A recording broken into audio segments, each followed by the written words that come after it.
cómo es el Bigfoot. Imaginaros un gorila andando bípedo, muchísimo más grande. Si un gorila puede ser un macho, una espalda plateada de 150 kilos, yo os diría que pueden ser 500. Después de varias horas empiezo a escuchar ruidos que tampoco sabes discernir si son reales o están dentro de tu propio sueño, pero también era muy vívido, ¿vale? Y de repente noto que me cogen del tobillo y me tiran. Que me cogen del tobillo como para sacarme la tienda a cama. Y lo noté perfectamente. Noté una presión en el tobillo y un tirón. Te vas a Sudamérica y es el ucumán, en Norteamérica es el sasquatch. Entonces dices, ¿cómo es posible que culturas inconexas hablen del mismo tema, con homínidos de tamaños y morfología similar, aunque puedan ser subespecies diferentes? Es decir, algo hay ahí. Es el hecho de que, bajo mi punto de vista, ese individuo, de la forma en la que se muestra, es absolutamente antinatural a su especie. Creo que pretendía algo diferente. Pues durante día y medio el animal ya se estaba hinchando y no volvió nada a comer. Tengo cámaras de fototrapeo y todo, no volvió nada. Es decir, lo que lo mató no era con intención de comérselo, ¿vale? Y las dos incisiones tampoco suponían una mordida, porque cuando un depredador muerde se verían los cuatro dientes, ¿vale? Y solo tenía 2 incisiones más o menos de este diámetro. Algo que no corresponde con el colmillo tampoco de ningún animal. Lo que ocurrió en ese momento es que lo tiró al suelo. En el momento que lo tiró al suelo, seguramente infligió ese daño para quizás cerrarlo con los dedos o con las garras que tuviese, y a partir de ahí le arrancó la cabeza. Desde el otro suelo le arrancó.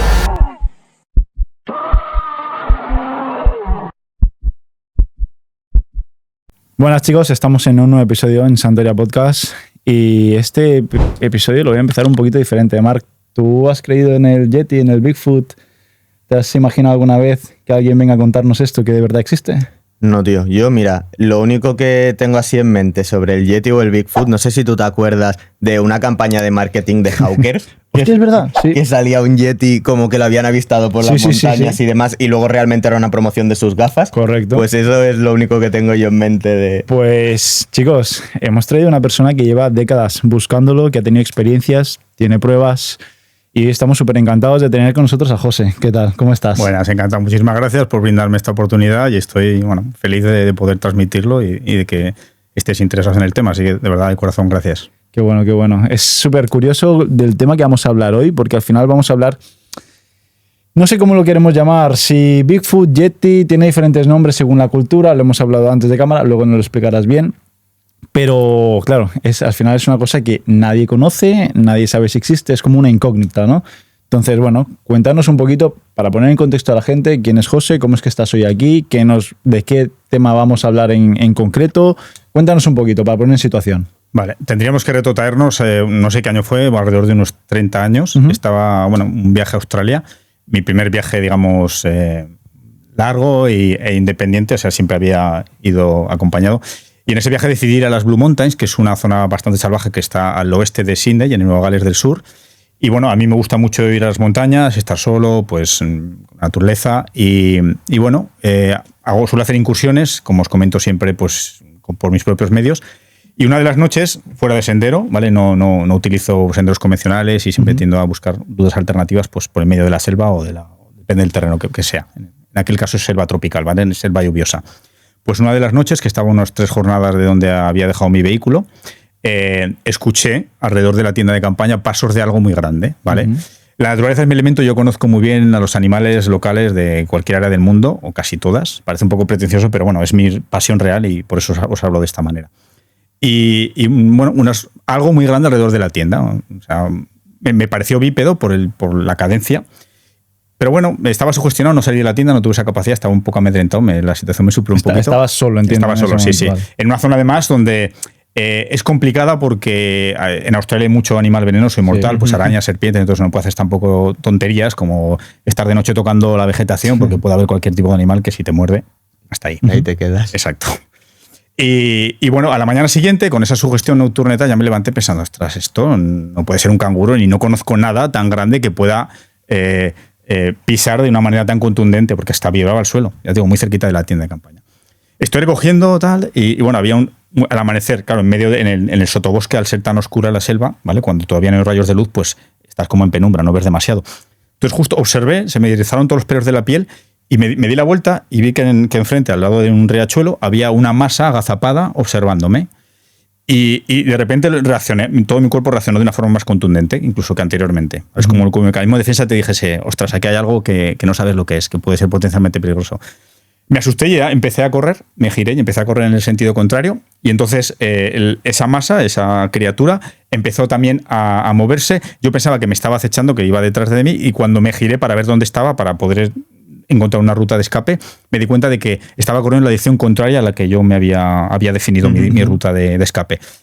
Y lo que pude ver perfectamente fue árboles, eucaliptos bastante grandes, no os diría adultos, pero un diámetro muy consistente, a lo mejor de 30 a 40 centímetros, ya es un árbol grande, cayendo a su paso como un bulldozer cuando arrasa un bosque, lo mismo. Es decir, lo que fuese era absolutamente gigantesco y era algo con un potencial muy superior a cualquier criatura que exista en Australia, que yo tuviese constancia. Bueno, la criptozoología, sabéis que es la ciencia que se dedica a estudiar los animales extintos o no catalogados, y a partir de ahí empecé a indagar, encontré a personas locales, australianos, que hablaban de este tema, porque claro, animales no catalogados en Australia buscando... Bueno, y di con una persona que me habló de este tema, y lo primero que me contestó me dice: José, estás loco, no vayas ahí solo nunca. ¿Vale? Entonces ahí empezó un poco, fue el punto de inflexión que me hizo empezar a indagar y buscar antecedentes respecto a la existencia de esta potencial criatura. Qué bueno. Yo quiero saber, porque esta al final ya fue una experiencia en la que tú estuviste allí, tuviste con él, pero ¿cuándo y cómo fue la primera vez que tú escuchaste hablar del Yeti? Porque al final hemos empezado con la tontería, que no es tontería, fue así, de que yo recuerdo la campaña publicitaria esta de Hawkers, pero entiendo que tú antes de ir a Australia también habías escuchado, leído algo sobre él. ¿Cómo fue este primer contacto con...? Yo desde pequeñito... de alguna manera me autodefiniría como una criatura salvaje atrapada en un cuerpo humano, ¿vale? Entonces, desde pequeñito siempre he tenido mucha carencia a la naturaleza, a estar en el bosque, no salía con mis amigos, yo me iba a buscar pajaritos. Es decir, que es como que algo que desde pequeñito en mi instinto, en mis genes estaba. Con lo cual, desde esas tempranas edades ya tenía conocimiento de las especies a nivel mundial y de posibles críptidos y tal. Es decir, antecedentes de esa criatura yo ya los conocía. No obstante, cuando estuve allí en Australia, no pensaba que podría existir ese tipo de homínido, ¿vale? En ese lugar en concreto. Es decir, para que entendáis que yo no estaba sugestionado, ¿vale? Pero sí que la figura del Bigfoot, en este caso, para mí sí que era algo ya que conocía de antemano. Claro. Por todo eso mi conocimiento e interés juvenil al respecto. Entiendo que esta experiencia tan fuerte es lo que te lleva a pasar a la acción, ¿no? En busca de más respuestas. Exacto. Pero claro, es muy diferente, ¿no? Porque una cosa es ver vídeos, escuchar leyendas o no experiencias de otras personas, pero ya en el ponerte el trabajo a viajar exclusivamente con el equipo necesario o a zonas donde tú creas que hay más probabilidad, pensando en encontrarlo, con tus propios recursos. Ya es completamente diferente, ya es algo más elaborado, ya es algo más que vas a pensar a buscarlo. ¿Cómo pasas, no? Al final a llevarlo. Pues como os comentaba, como la naturaleza es el medio donde realmente me siento feliz y no sé, empatizo de alguna manera con el entorno y eso me reporta o me aporta un estado anímico pues que no experimento viviendo en sociedad, ¿vale? Entonces, utilizando el hilo conductor de esa inquietud que tenía de averiguar si realmente eso podía ser real, pues ya empecé a indagar pues avistamientos alrededor del mundo, pues todo el acopio de experiencias y testimonios de personas que están duchas en la materia, y decidí, pues bueno, hacer incursiones a diferentes áreas del mundo donde potencialmente podía haber avistamientos porque los locales hablaban de su potencial existencia. Esa fue la principal motivación, porque conjugaba de alguna manera mi pasión por la naturaleza y la aventura con la búsqueda de algo que me emocionaba y me reportaba una experiencia completa de plenitud.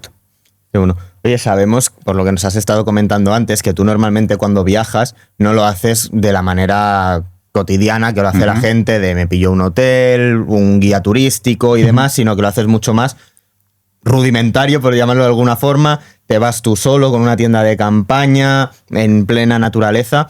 ¿Por qué motivo los haces de esta manera los viajes? ¿Por esta conexión que tú sientes o por tener más probabilidad de estar cerca de él? Por ambas cosas. Yo, como cualquier persona, a mí las comodidades pues también me gustan y también las puedo disfrutar, pero si te soy sincero, yo puedo estar en un hotel de lujo y estoy mirando por la ventana y si hay un espacio natural, hay un bosque, hay un sitio agreste, estoy pensando en explorarlo. O sea, necesito salir y explorar. O sea, es algo que lo llevo tan asimilado, o sea, que está dentro de mis genes, como os decía, que esa es la primera parte. La segunda, para poder tener éxito y poder encontrar atisbos o alguna evidencia, evidentemente necesitas ir solo, a zonas apartadas, sin hacer ruido. De hecho, una de las incógnitas y respuestas que la gente nos suele dar con ellas es el por qué no se ha conseguido grabar, ¿vale? El por qué los grupos especializados en esto, gente que realmente le pone mucho tiempo, mucho interés y muchos medios económicos y materiales, bueno, y tecnológicos, no lo consiguen.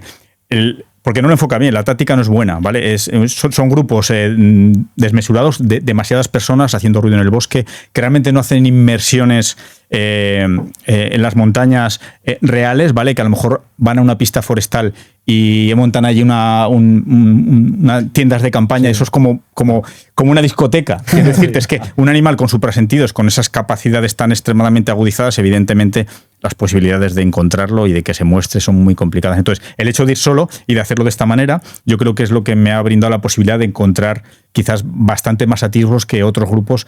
Que yo esto todo lo he sabido a raíz de que hace un par de años decidí involucrarme y contactar con personas, sobre todo en Norteamérica, que se dedicaban a esto, más que nada por tener otro tipo de aportaciones que me pudiesen dar más luz, ¿vale? Porque mis experiencias personales eran limitadas en el sentido de decir, hostia, no encuentro ciertas respuestas a estas variables. Y quizás poniéndome en contacto con esas personas, pues conseguía encontrar otra serie de resolver ciertas dudas que de otra manera, pues con mi experiencia personal no conseguía. Entonces, por eso me di cuenta de que ellos me decían, José, tío, pero ¿cómo es posible que te vayas a las montañas tú solo? Que hagas lo que hagas, que te vayas a un sitio tan remoto. Y yo decía, pero ¿cómo me podéis tratar de loco o de que soy excesivamente valiente si deberíais hacer lo mismo si queréis dar respuesta a esto? ¿Entiendes? Y no lo hacen. Les da incluso miedo, van armados. O sea, es como que no lo viven con distensión, ¿vale? El objetivo es encontrarlo, pero el medio y la manera no es la correcta, bajo mi punto de vista. Por eso no son exitosas. Entonces, entiendo que, ahora que dices esto, eres bastante reacio al querer introducirte en un equipo, vamos a llamarlo como profesional, que estén en busca de este tipo de criaturas, ¿no? Porque al final, lo que dices, no va ni con la manera, ni siquiera consiguen el objetivo. Exacto. Por los medios, cómo lo hacen. De hecho, entiendo por lo que has dicho que quizás luego hablaremos más al detalle sobre todo esto extrasensorial y que tiene como tanta sensibilidad y tal, pero uno de los motivos por los que no lo encuentran es que el bicho este debe detectar la cantidad de personas que hay. No sé si lo del arma o no, pero quieras o no, ya es como otra vibración, otro ambiente. Has tocado un tema trascendente, el tema del arma. Ellos perciben perfectamente nuestras intenciones, perciben perfectamente si las personas van armadas.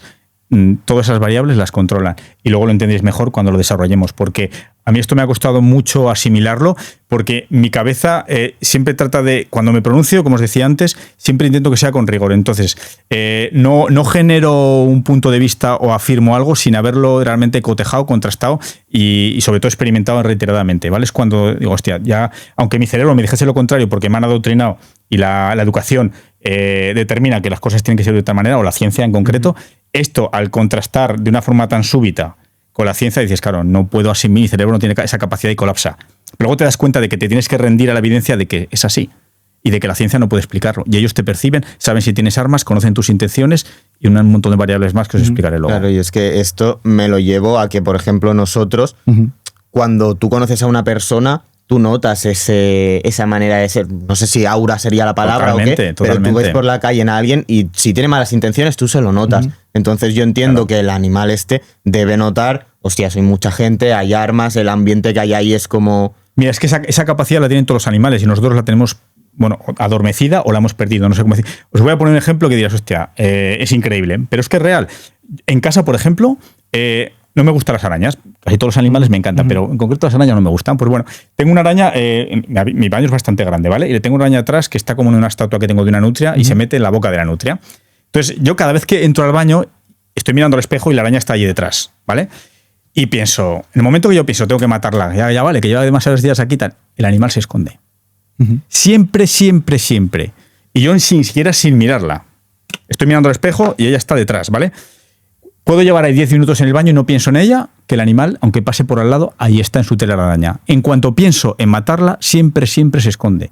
Y esto me pasa de forma constante en la naturaleza cuando estás viendo a un zorrillo comiendo de una carroñando y tal, que te acercas porque el animal nota tus intenciones. Claro. Y pasa con todos los animales. Al final creo que no es muy difícil de entender porque son ellos realmente los que tienen miedo del humano. Yo, por ejemplo, un pequeño inciso aquí, hice una excursión por el Amazonas en la que éramos 10, 15 personas y dices, claro, íbamos con un chamán. Y dices, claro, es que veo 3, 4 animales y dices, no, es que ellos detectan a kilómetros y nos vuelan a kilómetros. Claro. Nosotros no los vemos, pero realmente aquí hay miles y cientos de miles de ojos que te están mirando. Totalmente, no ves nada. Totalmente, exacto. No tenemos esa capacidad perceptiva, no tenemos esa adaptación y evidentemente ahí somos. La peli de Avatar lo explica muy bien. La conexión que tienen la etnia local, esa conexión profunda con la naturaleza, es lo que nosotros hemos perdido. Porque al final es nuestra esencia y nos hemos apartado. La sociedad moderna nos ha apartado de todo eso y a nivel perceptivo, bueno, sensorial, pues evidentemente estamos muy, muy mermados. Y todos los animales tienen unos suprasentidos que nos superan por mucho. Qué bueno, José. Ahí, ¿qué te parece si antes de meternos ya de lleno en todo lo que tú has vivido, tus experiencias, todas las pruebas que has podido ir recolectando y demás, definimos al detalle, según tu punto de vista, cómo es el Bigfoot, ya sea físicamente, iremos hablando, tenemos varias preguntas pensadas sobre, pues eso, su manera de actuar, eso, la sensibilidad que él tiene, pero yo creo que es importante antes de empezar la descripción física, morfológica. Sí, correcto. Porque por lo que decías antes, que iba apartando en tu experiencia lo de los árboles, para que la gente entienda qué magnitud de animales. Yo considero que creo que por lo menos el primer individuo que vi, casi seguro era un macho, no le pude ver la zona genital, ya os explicaré luego el avistamiento en sí, ¿vale? Pero imaginaros un gorila andando bípedo, muchísimo más grande. Si un gorila puede ser un macho, una espalda plateada de 150 kilos, yo os diría que pueden ser 500, lo que pues esta criatura. Los miembros, o sea, los brazos muy largos, alrededor de las rodillas aproximadamente, ¿vale? A la hora de la locomoción, a la hora de moverse, los balancean mucho con las palmas, ¿vale? Abriéndolas como para compensar. Tienen la cabeza muy cónica. El gorila tiene como un poco más... no sería un cono perfecto. En este caso es muy cónica, ¿vale? Como una forma así, ¿vale? Muy entroncada la zona a la base de los hombros y tal. Es como si no tuviesen cuello, ¿vale? Es como si todo fuese en bloque a lo que es la parte de la espalda. Y muy, muy, muy corpulentos, ¿vale? Las piernas son largas, pero sobre todo lo que destaca es los miembros superiores, los brazos, son desproporcionadamente largos en comparación con otros primates, otros homínidos. Y sobre todo la mirada y lo que es la estructura de la cabeza, a pesar de ser un homínido con cabeza cónica, o más tirando a un primate, lo que es la facción, digamos, de la cabeza, es una mirada bastante más humana que cualquier otro primate que conozcamos catalogado. O sea, se intuye inteligencia, bueno, se atisba claramente, se percibe más bien, y, o sea, fehacientemente tiene una mirada mucho más inquisitiva, mucho más humana que un primate convencional. O sea, penetra esa... Si ahí... Sí. O sea, si tú a veces con un chimpancé, a veces cuando lo miras a los ojos dices, son más parecidos a nosotros de lo que pensamos. Imagínate al final con esta criatura que tú dices que incluso, ¿no?, tiene mucha similitud, ¿no? Pero a mí me llama mucho la atención desde un punto de vista biológico y evolutivo, ¿cómo es posible su existencia? Me encanta esa pregunta porque ahí se abre la caja de Pandora. Mira, todas mis experiencias respecto a este tema me han hecho poner patas arriba todas mis creencias, lo de la teoría de la evolución, bueno, todo lo que nos han enseñado Darwin. Bajo mi punto de vista, nosotros somos la incoherencia evolutiva.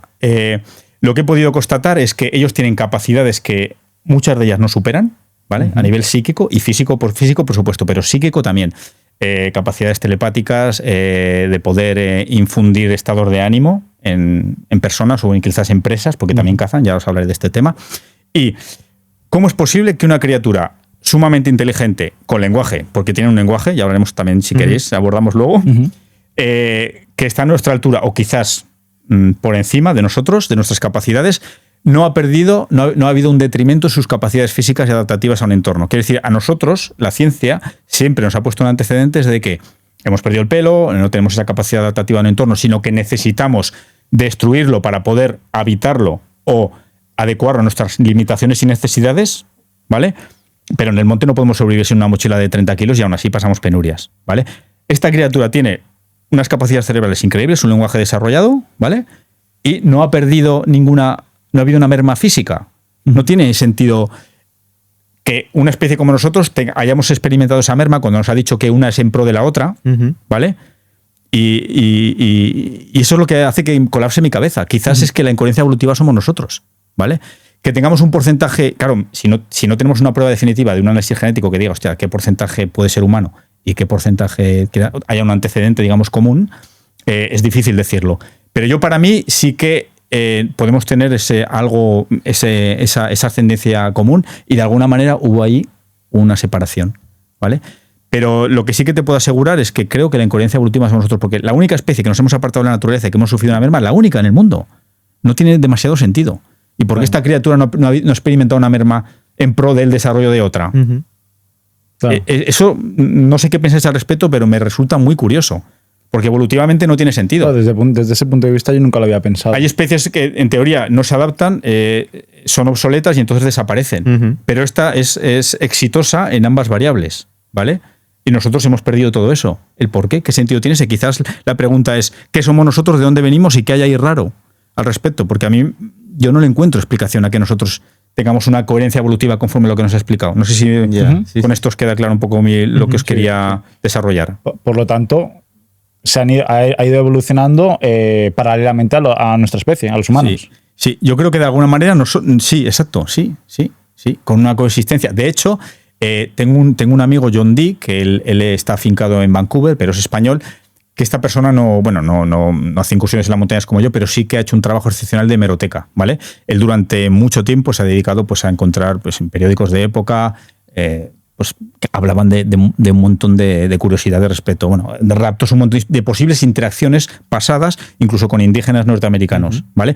De alguna manera creo que hubo una coexistencia inicial pacífica con los humanos, sobre todo con las First Nation, que son los indios norteamericanos, que es el lugar donde más evidencias hay de su existencia y más avistamientos, y de alguna manera hubo un punto histórico en el que ellos decidieron separarse. Y creo que fue, es decir, no saber nada de nosotros, como oye, me alejo del ser humano porque conozco su potencial destructivo, conozco el daño que me puede ocasionar, y eso explicaría el por qué ellos ahora son tan recelosos, ¿vale?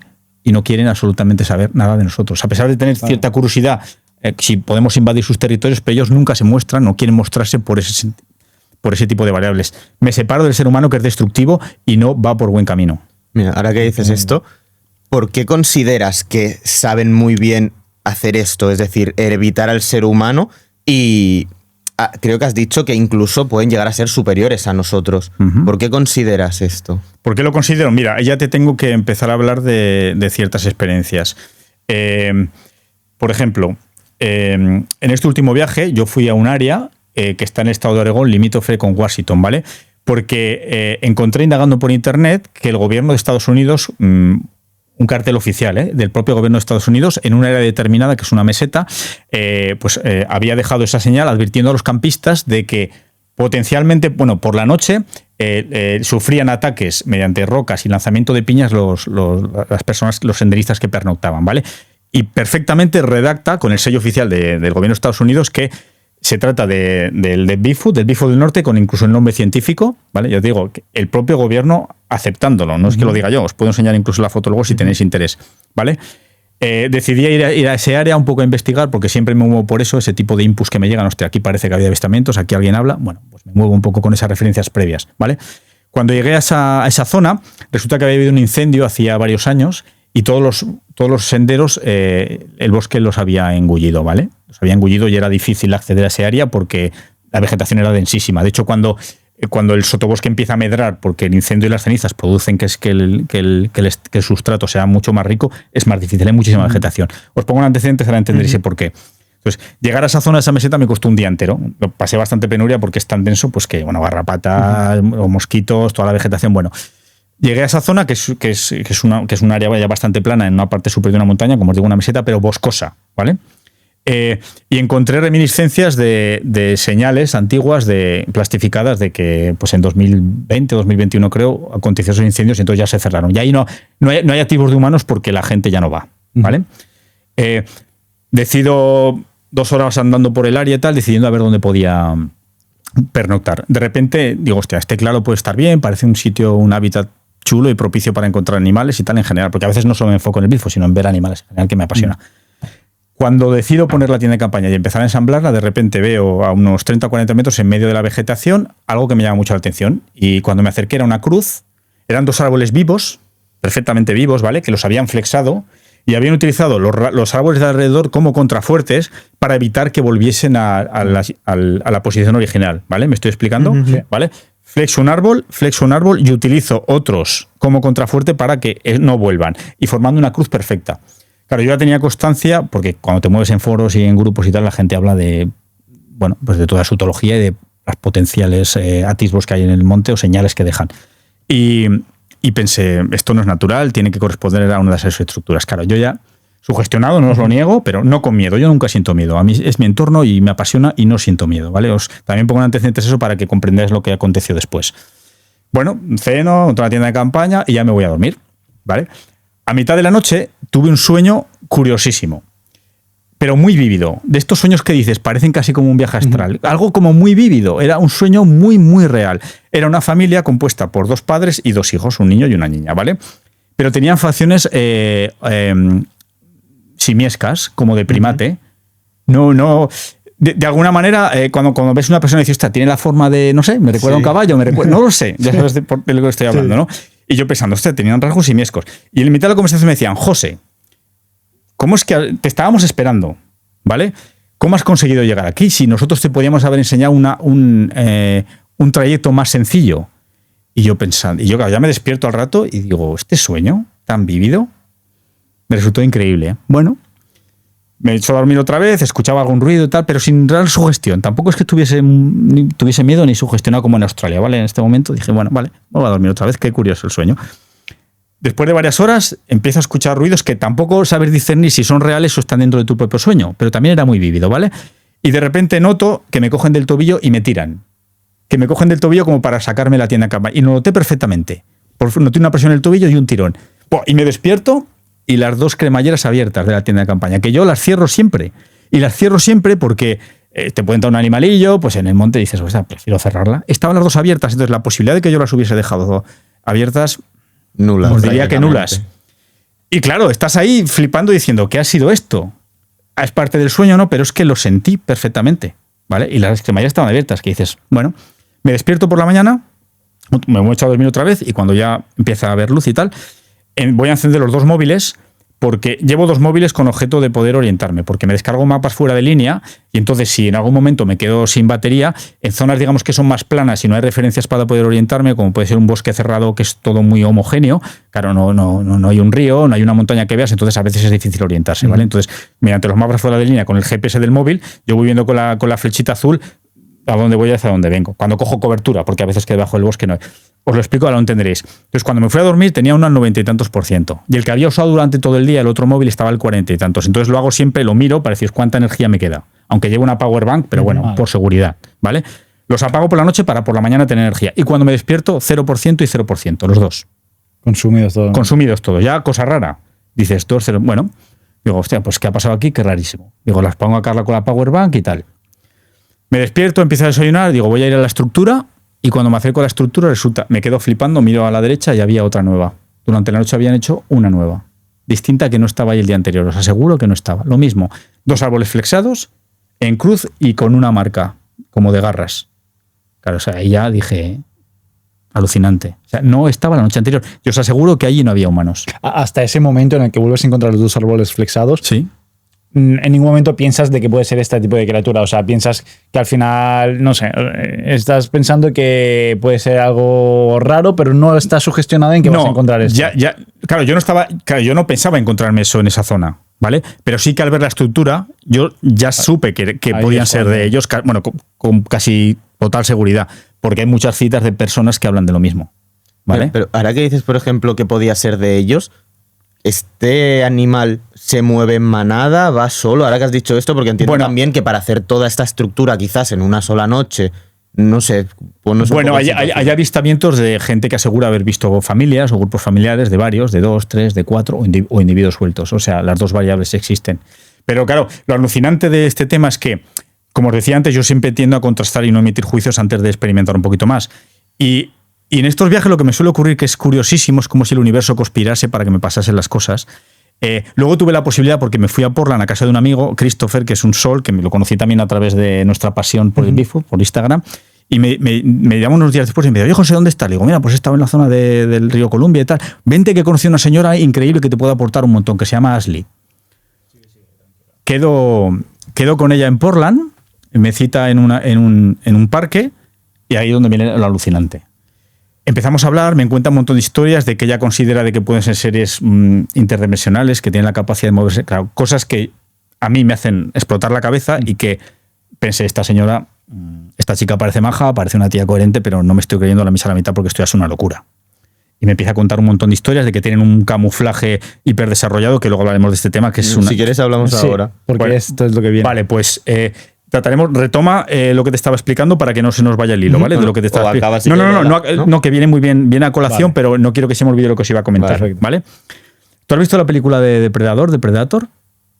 Es ese que tiene la cabeza así. Que tiene como una que parece unas rastas, que tiene el antebrazo un dispositivo que hace así y desarrolla un camuflaje translúcido. Que lo ves como que tú ves una figura pero es translúcida, se ve el fondo del bosque. Sí. Vale. Hace tiempo vi en internet un vídeo de una señora, un vídeo casero de una señora que se dedica a esto, pero parecía un vídeo muy real, que se ve una figura en el bosque moviéndose así, se intuye homínida con ese tipo de potencial camuflaje como el de Depredador. Y yo pensé, pero qué locura. Y ella atribuía a que decía que podía ser el Bigfoot. Y claro, yo cuando vi eso también la cabeza, como os decía, me explotó. Dice, no, esto no es imposible. Bueno, hace 2 años fui conocí a un señor que está muy dicho en la materia, Joseph Bongiovanni, que tiene un museo en el Monte Santa Elena, que también es un punto caliente. Y cuando le comenté este tema de lo del vídeo, porque él sabe mucho, porque él, a pesar de no haber tenido más que un avistamiento, claro, muchas personas llaman a su centro y le dicen, oye, Joseph, he visto esto, no puedo hablar con nadie. Y claro, tienen muchos datos porque hacen acopio de experiencias de gente que ahí se siente con la distensión de poder hablarlo. Entonces, acumula mucha información. Y cuando le expliqué este tema, se me queda así, se pone medio blanco y me dice, hostia, José, yo de este tema no he hablado con mucha gente porque no quiero que me traten de que perder credibilidad. Dice, pero yo esto lo he visto. Dice, yo esto lo he visto en el bosque. Yo he visto una figura homínida con ese tipo de... O sea, es como un camuflaje mucho más desarrollado con un camaleón con capacidad de que sea translúcido. Es que es algo alucinante de creer. Sí. Viene a colación ahora de que Ashley, después de toda la disertación que me hizo explicando un montón de cosas que para mí eran imposibles de asimilar, va y me dice, José, ¿tú sabes algo del camuflaje? Y yo me hice loco. Digo, Ashley, ¿de qué me hablas? Y dice, pues que tiene la capacidad de desarrollar un camuflaje translúcido como el de Depredador. Y claro, cuando ves un vídeo de una señora, cuando tu amigo José Bongiovanni te dice lo mismo, cuando ella me vuelve a comentar lo mismo, dices, claro, es que ya, tío, ya son demasiadas, ¿eh? Y espérate. Y luego me habla de las estructuras. Oye, José, ¿tienes constancia de las estructuras que hacen y tal? Y yo me hice loco, porque no le había contado nada de mi situación previa. Para no sugestionarla tú a ella y que dijera, sí, justamente como esa, exactamente. ¿No? Me empieza a decir, José, ellos saben cuándo vas a ir a su área. Ellos conocen tus intenciones. Ellos prevén de qué manera eres y qué pretendes. Si sienten curiosidad y de alguna manera sí que buscan la interacción. Pueden infundirte estados de ánimo, pueden conectar contigo telepáticamente. Una serie de variables que, claro, yo había experimentado de antemano. Entonces dices, joder, cuando otra persona te lo dice y tú no es que lo hayas experimentado justo o después de que a ti te hayan puesto un antecedente, sino que ha sido antes de tener constancia tú de todo eso. Y luego me dice que las estructuras que hacen son símbolos de bienvenida, como que de alguna manera están abiertos a interactuar, aunque no sea físicamente ni mostrándose, sino de otro modo. ¿Me estoy explicando? Sí, pero ya justo me sale la duda. Si ellos tienen la capacidad de comunicarse o que te pueden inducir pensamientos o telemáticamente, ¿el sueño tal vez tú crees que podía venir de ahí? Ahí es donde llega el quid de la cuestión, creo que sí. Estoy casi seguro. Para mí no pasó de ser un sueño súper vívido, pero cuando Ashley me dio toda esta información dije, creo que sí. Y luego lo otro realmente sí que pienso que fue físico. Tal. Entonces, claro, eso choca con la idea de que ellos son elusivos si no quieren saber nada de nosotros, pero creo que de alguna manera también son seres muy evolucionados que sienten curiosidad hacia nosotros, hacia nuestra etología, y que creo que, al igual que a lo mejor un monje budista que tiene unas capacidades supersensoriales que superan a las nuestras, tienen esa capacidad de quizás ver nuestro aura, pues creo que ellos potencialmente pueden hacer lo mismo. Entonces conocen qué individuo hay, si va armado, si tiene una intención negativa, y entonces deciden o no interactuar. Ellos... Y otro punto negativo a mi favor es que, como os he comentado antes, creo que es por mi propio ego, siempre intento poner cámaras de fototrampeo, ¿vale? Llevarme a casa la imagen. Y creo que eso ellos también lo saben porque las detectan. Y pienso que eso es lo que no me ha permitido tener una interacción más directa.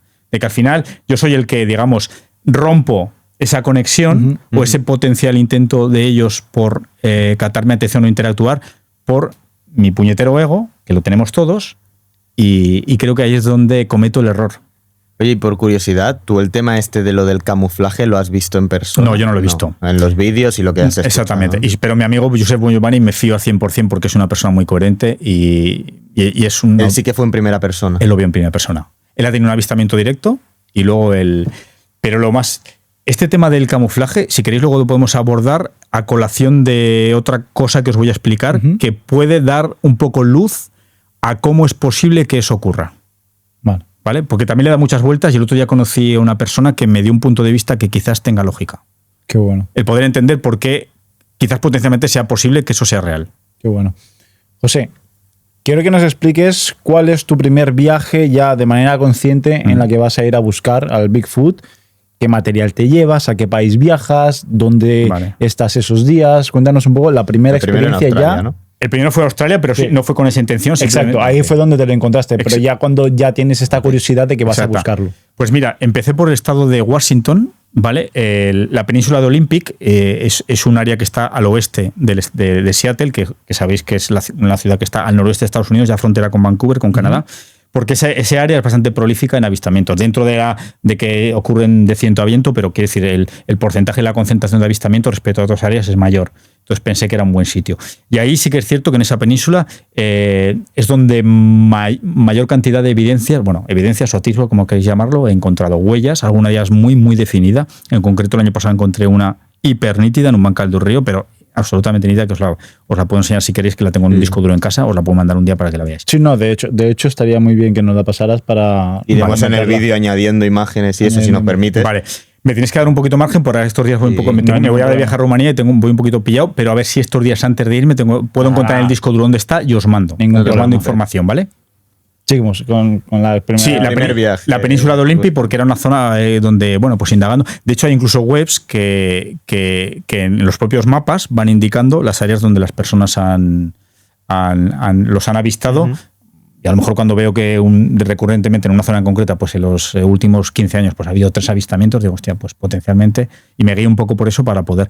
Y a partir de ahí, pues ya hago inmersiones en las montañas bastante profundas, en zonas remotas, donde ahí no hay otras personas. Es muy difícil encontrar. Al final, esto que comentas es un poco como el tema de Montserrat con los ovnis, ¿no? Que al final, X día del mes, tal, no sé qué, suele haber más actividad o lo que sea, pues si es más propicio que pase, pues voy a estar ahí, ¿no? Otra cosa curiosa, hay personas, es que son tantos temas, hay personas que le atribuyen el fenómeno ovni a conexión con ellos, ¿vale? Claro, yo no he podido tener constancia de esto, pero sí que os puedo decir que, por ejemplo, en Oregón fui a una zona que es ¿cómo se llama ese parque natural? Montecristo Wilderness o algo así, no me acuerdo, es que voy a tantos sitios que al final los topónimos me los pierdo. Pero decían que en los últimos años varias personas lo habían visto y que el fenómeno ovni podía estar desarrollado. Los orbes estos de esferas luminosas, no sé si conocéis del tema, pues no... Allí estando paseando por la noche con el frontal sí que escuché movimientos raros de animales que no me parecían cuadrúpedos, pero no pude ver nada y la cámara térmica no detectó nada. Pero sí que justo cuando me iba a meter en la tienda acampada de noche vi un orbe luminoso, una esfera luminosa bastante grande, meterse despacito en diagonal hacia el bosque, iluminando todo el bosque y desapareció. Y hay personas que, esto me parece una locura, pero en concreto hay un testimonio de 2 chicos que iban por una pista forestal y vieron uno perfectamente al borde de una pista y dicen que lo siguiente fue que no saben cómo, se transformó en una bola luminosa y desapareció. Como con una nave... Claro, yo entiendo que esto es difícil de entender, puede perder credibilidad. Yo traigo testimonios de personas que han experimentado eso y te digo lo que yo he vivido en mi propia persona, en mis propias carnes. Esa esfera la vi perfectamente en un área, punto caliente, donde que esté relacionado o no, no lo sé. Hay atisbos. Entonces este tema puede ser trascender lo físico y lo sensorial que conocemos como tal. Es un tema mucho más complejo y esto lo he indagado estos últimos años, que yo pensaba que era algo meramente físico, tiene capacidad elusiva, pero no, por lo visto va mucho más allá. Oye, a mí me llama mucho la curiosidad porque todos estos temas tan misteriosos, tan así, acostumbran a pasar la mayoría en Estados Unidos, en Norteamérica en general, Canadá, todo esto. No sé, desde tu punto de vista, ¿por qué crees que esto es así? Claro, este misterio en concreto está supeditado a zonas salvajes. Quiere decir, en ese sentido, en concreto, la potencial existencia del críptido en áreas más remotas o más vastas o mucho más extensas es más factible que en Europa, que nuestra naturaleza está domesticada. En ese sentido, sí.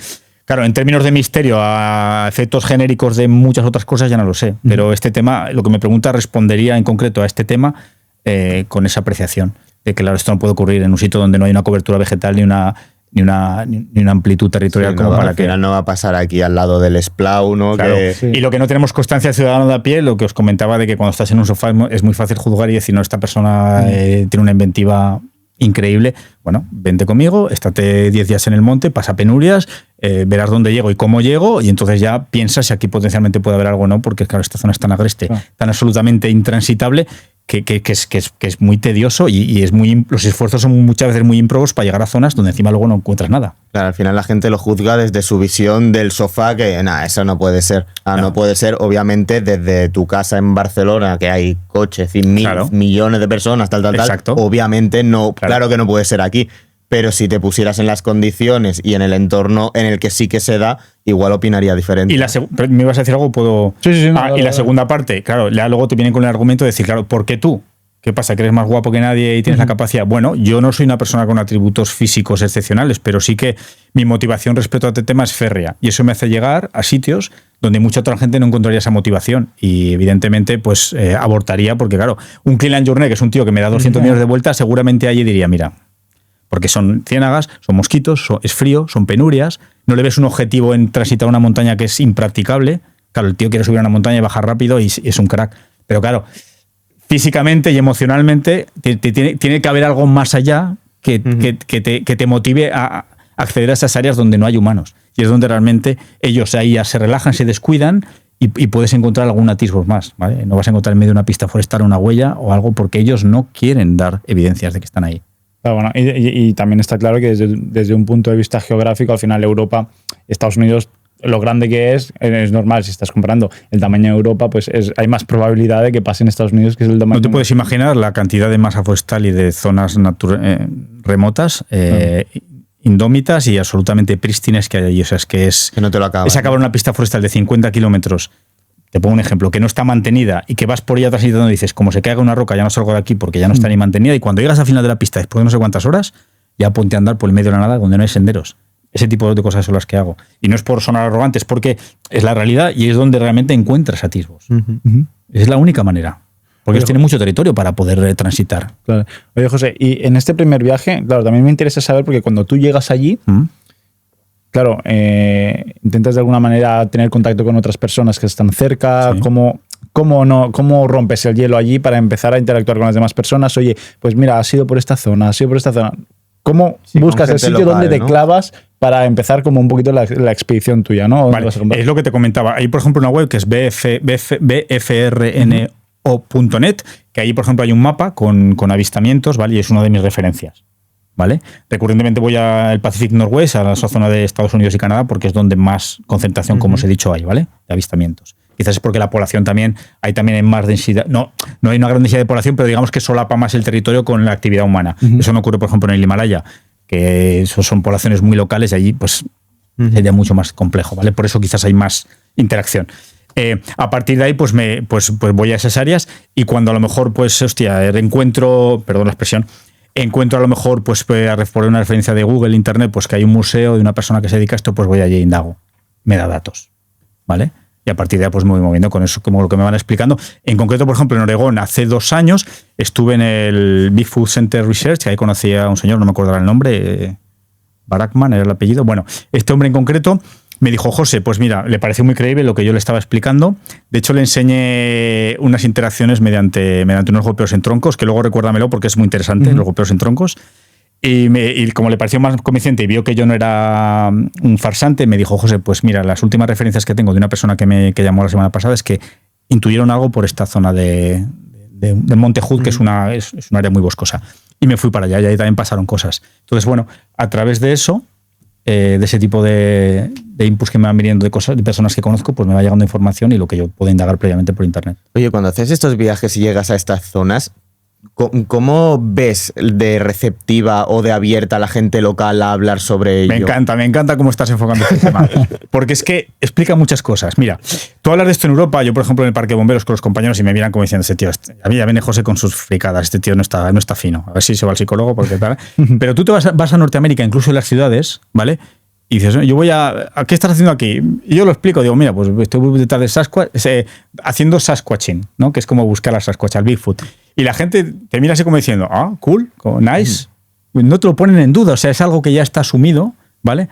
En la propia sociedad allí, porque claro, los avistamientos van pasando de vez en cuando y hay personas pues, que conocen pues, a un individuo que, no sé, y es algo como mucho más interiorizado y mucho más asimilado. Y si ya te vas a zonas rurales, sobre todo indígenas, de First Nation, de indígenas norteamericanos, bueno, ya te cuentan historias, todas las que quieras y más. Entonces es algo como mucho más normalizado, interiorizado, en áreas donde sí que acontece.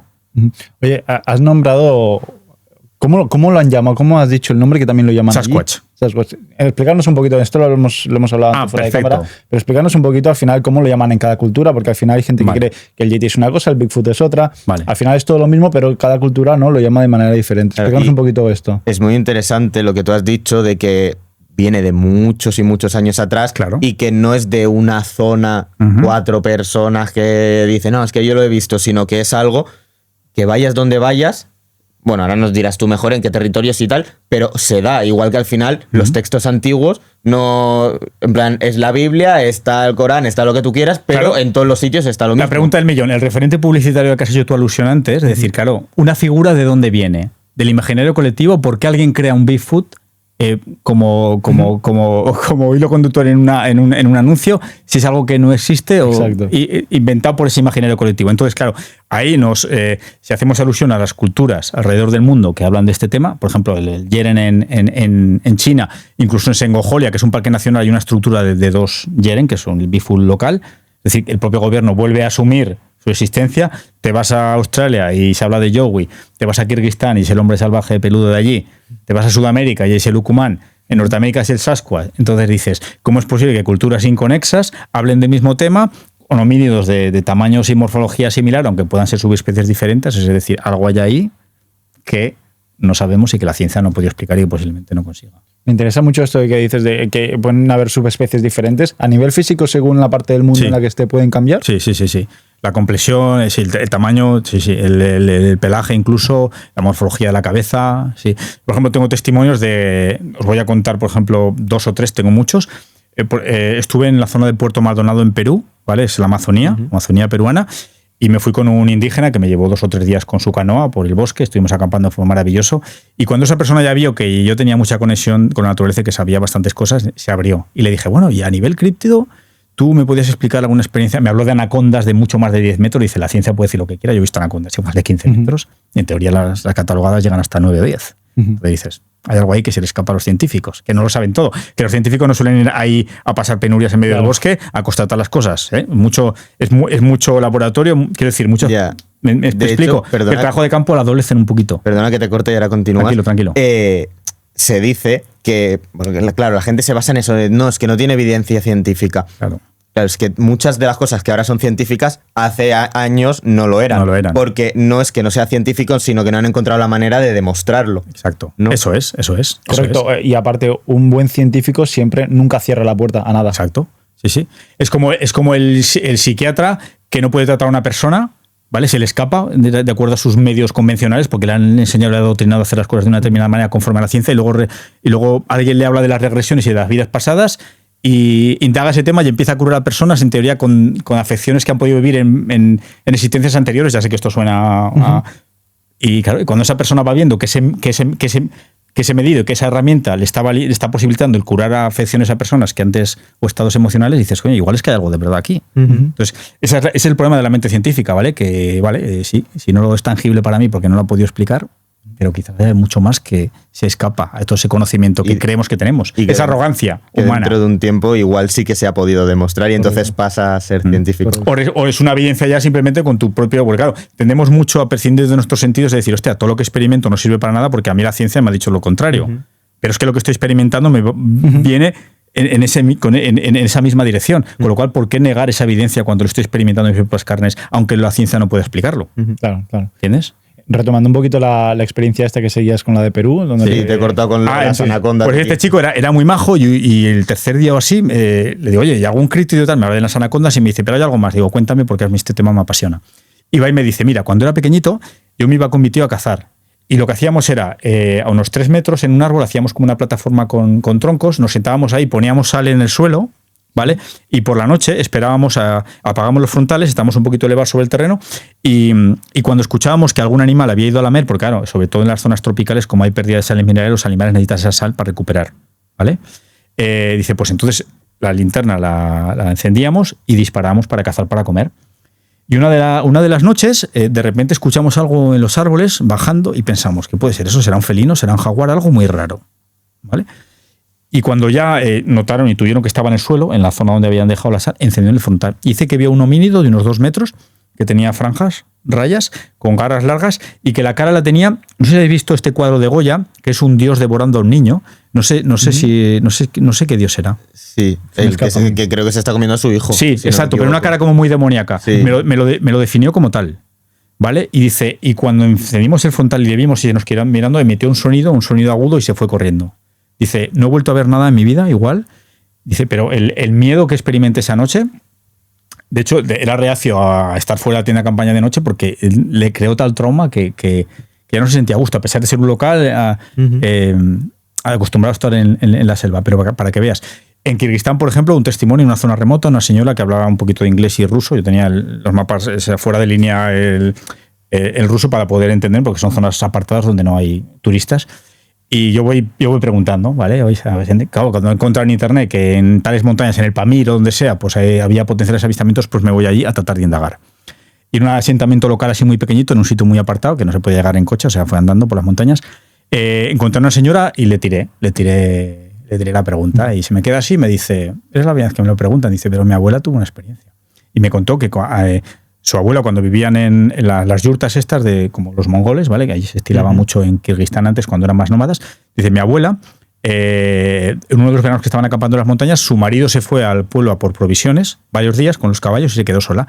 Y dice que tuvo varios encontronazos que lo vio perfectamente en un par de ocasiones, que le rondó el campamento varias veces, no le hizo nada, pero dice, lo vi perfectamente. Una de las veces lo vi a través del reflejo de una sartén, que era como bueno, reflejaba en la superficie lo que sea, y la otra vez una mano en la tienda de campaña al amanecer queriendo coger algo dice, una mano peluda, la vio a la perfección. O sea, hay avistamientos y hay testimonios de locales que no tienen por qué mentirte alrededor de todo el mundo. Bueno, todo el mundo, desde determinadas áreas del mundo. Sí. Ahora que has dicho esto de la chica que no dice esta experiencia que vivió su abuela hasta que tú no le sacas o no le preguntas, ¿crees que hay gente que le da mucho miedo a decir no es eso lo que ha sucedido por el que pensarán, por el que bueno, es eso. Los occidentales o el primer mundo, las personas, digamos, que viven en una sociedad similar a la nuestra, que han experimentado, son reacios a comentarlo porque pierden credibilidad o los pueden tachar pues de lo que os he comentado, lo mismo que me pasa a mí, aunque a mí realmente no me importa, pero bueno.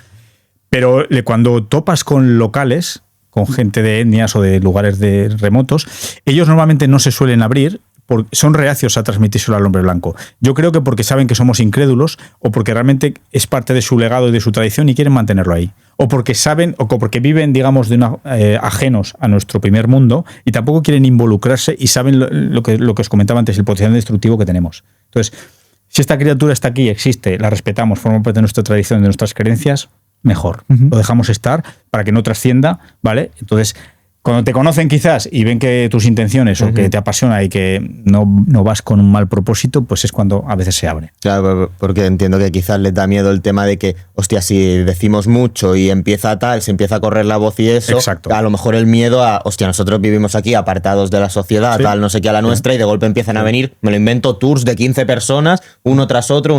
Es una de las variables. Intentando avistarlo, ¿sabes? Y están haciendo negocio de esto, aquí a nosotros ya nos va a tocar desplazarnos. Sí. Y les cambias la vida a ellos. Esa es una de ellas. Y la otra es que ellos viven ajenos a nuestra sociedad y no quieren involucrarse, que es lo mismo que les pasa a estas criaturas. ellos han decidido abrazar el entorno natural, ¿vale? Han decidido, aunque su nivel de conciencia y su nivel evolutivo quieren vivir allí, ¿vale? Y han optado por esa vía. Y nosotros nos hemos separado de nuestra esencia, que es la naturaleza. Y yo te digo una cosa, si tuviese la capacidad adaptativa y los atributos físicos para poder subsistir, yo no me lo pensaba.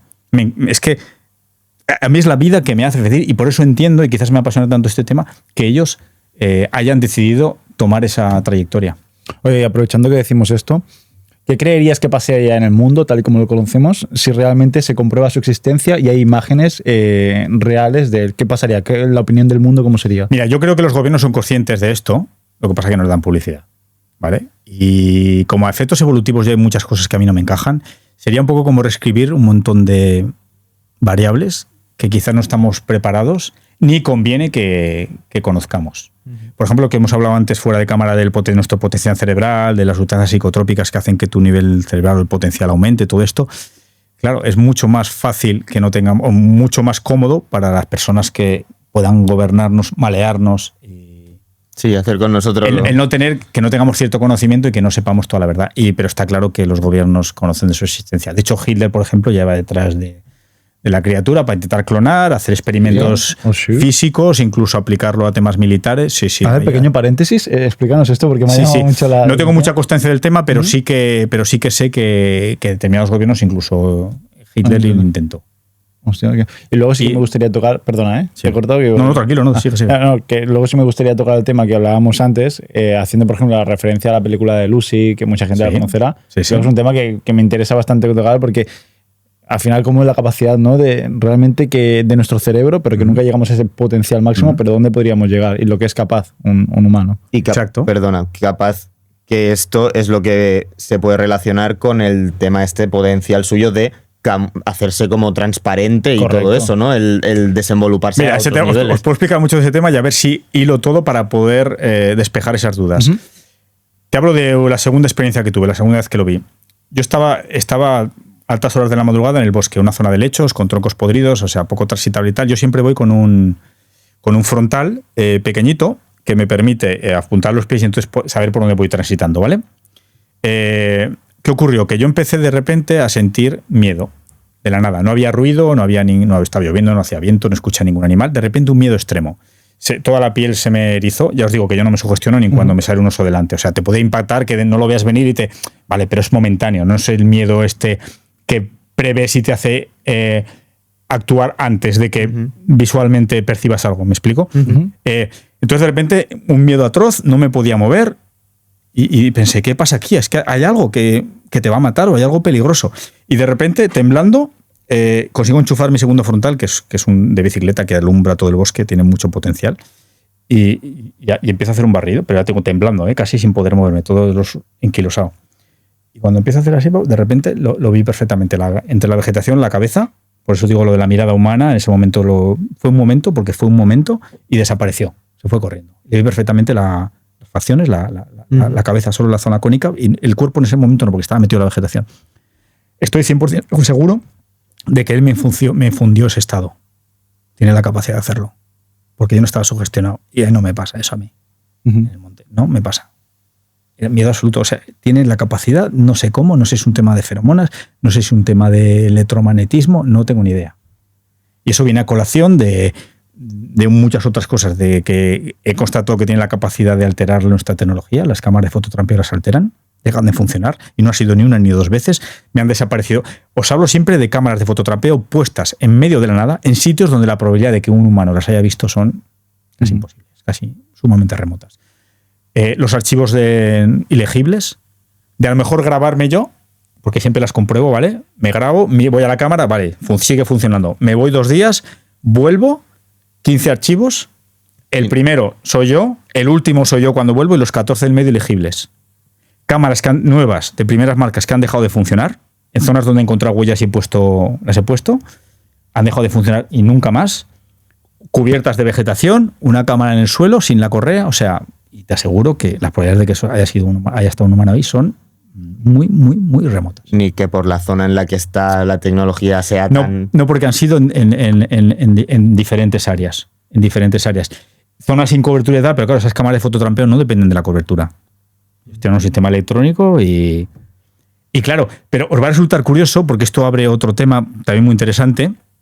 Yo esto lo he intentado analizar y he tratado de luchar de esa pugna interna de decir, José, esto vulnera la lógica, todo lo que te han enseñado, y dices, destiérralo de tu vida, es imposible que altere la tecnología. ¿Cómo puede ser? Es que no, destiérralo de tu vida, es imposible. Tener ese pensamiento, ¿vale? De repente coger el GPS. Claro, os hablo, como os comentaba antes, de que tú estás en un momento en el que estás disfrutando mucho de la naturaleza, que tu energía es muy positiva, tu vibración está muy alta. Entenderéis por qué.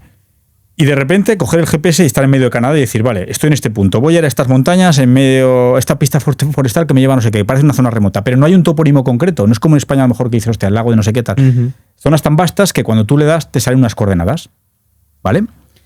Total, que voy a ejecutar el programa y pues me ponía ubicación y unas coordenadas. Y yo estaba pensando en lo de la alteración de la tecnología, intentando quitarme de la cabeza. Y en ese momento también me vino a la cabeza y digo, hostia, por cierto, esta zona de Canadá será una airacuenca. Así la vegetación es más seca y tal, se da con una airacuenca. Y dije, bueno, pues ya está. A colación de lo que os decía de la alteración de la tecnología. Y de repente le doy a ejecutar el programa y me dice, de tu ubicación a Cuenca. Y yo me quedo, tengo una captura de pantalla, y me quedo como diciendo, venga, tío, venga, José, va, has mirado, has visto mal. Vuelvo a quitar, cojo otro topónimo y hago así, y le doy otras coordenadas y me pone de tu ubicación a Cuenca.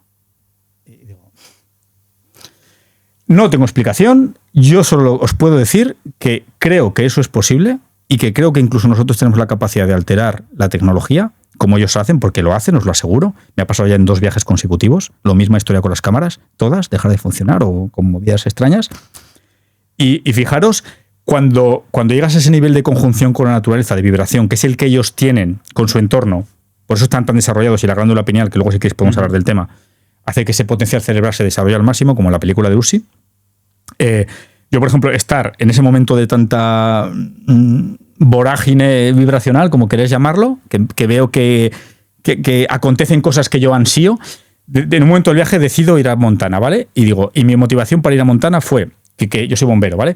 Y quería conocer a los bomberos forestales, los smoke jumpers que saltan de los aviones. Ellos van con aviones y los tiran ahí en zonas súper remotas para apagar el incendio. Mi pasión era conocer a los smoke jumpers. Y también porque había visto un documental de los rangers, los forestales de Montana, que iban a las montañas con caballos para sedar a los pumas y ponerles collares de radiotransmisión para luego localizarlos y poder estudiar las poblaciones. La motivación de ir a Montana era esa. De repente voy a Montana, una zona súper remota, a Bon Marshall Wilderness, que es un sitio donde no va mucha gente, y de repente en una zona de granjas súper apartada, granjas muy distantes, me topo fuera de la granja una señora que iba con unos perros, me pongo a hablar con ella y me dice, oye, ¿tu acento? ¿Eres español? Y digo, sí. De repente me cambia a español, a castellano, hablaba perfecto castellano, hubo una conexión increíble, me lleva a su casa a conocer a su familia, a su granja y tal, y cuando estamos cenando me dice, oye, José, ¿y tú qué eres? Digo, soy bombero forestal. Y me dice, a ti te encantaría conocer a Kit, que es un amigo mío que es smoke jumper, que vive en Missoula, que es bombero forestal y salta desde los aviones. Y digo, no me lo puedo creer. Me quedé en Missoula con el señor, estuve en su casa, me invitaron, vi los aviones, pegué los paracaídas todos. Y por la mañana cuando estábamos desayunando me dice, José, me llame tu Instagram, que tengo curiosidad por tus viajes y tal. Cuando leo el Instagram y me ve mis fotos de mis animales y me dice, a ti te fliparía conocer a Mike, que es un ranger que se va a las montañas a buscar a los pumas con caballo para ponerles collar de radiotransmisión. ¿Cómo te quedas? ¿Cómo es posible que acontezcan 2 cosas que yo estoy ansiando de manera consecutiva? O sea, y me ha pasado más años esto, no es una tontería. O sea, cosas muy concretas que de alguna manera tú ansías y aconteces. Quiero ver las cabras blancas de las rocosas, que son difíciles de encontrar en determinadas zonas, y a la media hora allí, las cabras con las crías, que hasta llega a tocar a una cría. Y luego te encuentras una persona al día siguiente que dices, llevo aquí 2 meses pateando por esta montaña y no he encontrado ni una, y mi pasión son las cabras. Y dices, ¿qué hay ahí que nos hace interactuar con el entorno? ¿Vale? Que creo que es un tema de nuestro corazón funciona con impulsos eléctricos. O sea, ¿por qué no descartar que tengamos la capacidad de mandar algún tipo de impulso o interacción electromagnética con el entorno para que todo reaccione como Avatar? ¿Vale? Acción-reacción del entorno. Y yo eso lo he experimentado en persona. Entonces creo que estas criaturas son maestros en hacer eso, en desarrollar esas capacidades. Estoy seguro ya. Y lo he visto ya este año con todo, lo he podido constatar con todo lo que me ha ocurrido. Cuando mi cerebro estaba en esa pugna interna de decir, esto es una locura. Claro. Y realmente tú cuando estás ahí en medio de la naturaleza y demás, que dices que estás hablando claro, en tu salsa, en una vibración alta y demás, ahí lo que realmente desentona es lo electrónico. ¿no? Exacto. Y de hecho, fíjate, por ejemplo, el fotograma, para mí el documento más evidente que existe de su existencia, que es el de Patterson, el documento de Patterson, que es muy conocido, que se ve aún andando entre un bosque abierto y tal. Claro, son cámaras antiguas sin apenas electrónica, o sin electrónica. En ese momento la fotografía era diferente. Yo creo que es el motivo por el cual se pudo captar. Porque ellos si emiten pulsos electromagnéticos, yo desconozco porque no soy un científico, no estoy ducho en esa materia, pero si emiten ese tipo de impulsos, quizás no pueden alterar esa tecnología o ese tipo de cámaras más obsoletas y más básicas, pero en cambio la tecnología actual, por lo visto, sí. Oye, a mí me van surgiendo preguntas ahora en el momento que me explotan la cabeza que, claro, ellos dices que son reacios, ¿no? a los humanos, a la tecnología, no se dejan ver, ellos saben cuando estamos cerca, pero en algún momento de su vida estos animales morirán. Entonces, ¿hay restos? Muy bien, me encanta. Encontramos restos de dinosaurios, pero de ellos me encanta. Nada. Mira, te lo voy a tratar de explicar. Necesito también desarrollarlo un poquito, pero creo que se va a entender muy bien. Mira, plantea, por ejemplo, un ciervo, una presa, ¿vale? Los ciervos, por ejemplo, o un animal que está en la cadena trófica en un eslabón inferior, ¿qué ocurre? A ellos les acontece muchas veces la muerte por depredación, por otros animales que los depredan. Entonces, ellos no deciden dónde mueren, ¿vale? Aún así, la posibilidad de encontrar restos de una cuerna o de un ciervo y tal no es algo tan común en el bosque. Y eso que ellos mueren en el punto donde los ejecuta, los depreda otra criatura, ¿vale? Y aún así, yo que voy mucho al monte, puedes encontrar una cuerna de cuando en cuando o un hueso, pero no es algo común en absoluto, ¿vale? A eso súmale que estamos hablando de zonas muchísimo más vastas, muchísimo más remotas que no es la Serranía de Cuenca o no son los Pirineos, ¿vale? Zonas vastísimas donde ellos habitan, que las posibilidades de encontrar algo en medio de la vegetación, que es densísima, mucho más densa que la de aquí, son muy remotas, por lo vasto que es y por la densidad de vegetación. Entornos donde llueve muchísimo, donde la climatología es muy cambiante, hay mucha más... digamos, todos esos restos tienen una caducidad mucho más pronta. Se degradan mucho antes. Por los microorganismos y tal. Entonces, súmale todo eso. Y además súmale a que si es una criatura, por ejemplo, como un puma, ¿vale? Que en la naturaleza, tú, un granjero le preguntas si ha visto un puma y te dirá, no, me han matado 20 ovejas, pero nunca he visto uno en toda mi vida y sé que están ahí. ¿Vale? Si encima le sumas que son inteligentes, que tienen mucha más capacidad, que encima ellos ya van con la intención de ocultarse, que posiblemente, no lo sé, potencialmente puedan tener conductas funerarias o tal, eso ya no lo sé, pero el hecho de que cuando un animal de estos o un depredador superior constata que ya físicamente no está bien, ellos tienden a adentrarse en las montañas, esconderse en un cubil o donde sea para morir, ¿vale? O sea, la muerte no les acontece como a un cérvido en medio de un prado, me explico, con lo cual todavía es mucho más complicado encontrar, y si encima son inteligentes, pues y tienen conciencia, a lo mejor, de la potencial muerte, pues se une todo. He dado un poco de respuesta, sí. pero es mucho más complejo encontrar un cráneo de puma en la naturaleza, es algo es prácticamente imposible. Se meterán un cubil en medio de las rocas en las montañas y tú no llegas ni... Al final él nota que va en decadencia su salud y su vida se está llegando al fin y se mete hacia adentro para evitar el... Claro. Y luego contamos también con la referencia numérica. Seguramente son criaturas muy, muy escasas. O sea, súmale todo. Sí, y en áreas vastísimas es que tú una pista forestal acaba y tú para llegar al siguiente valle posiblemente necesites un día entero.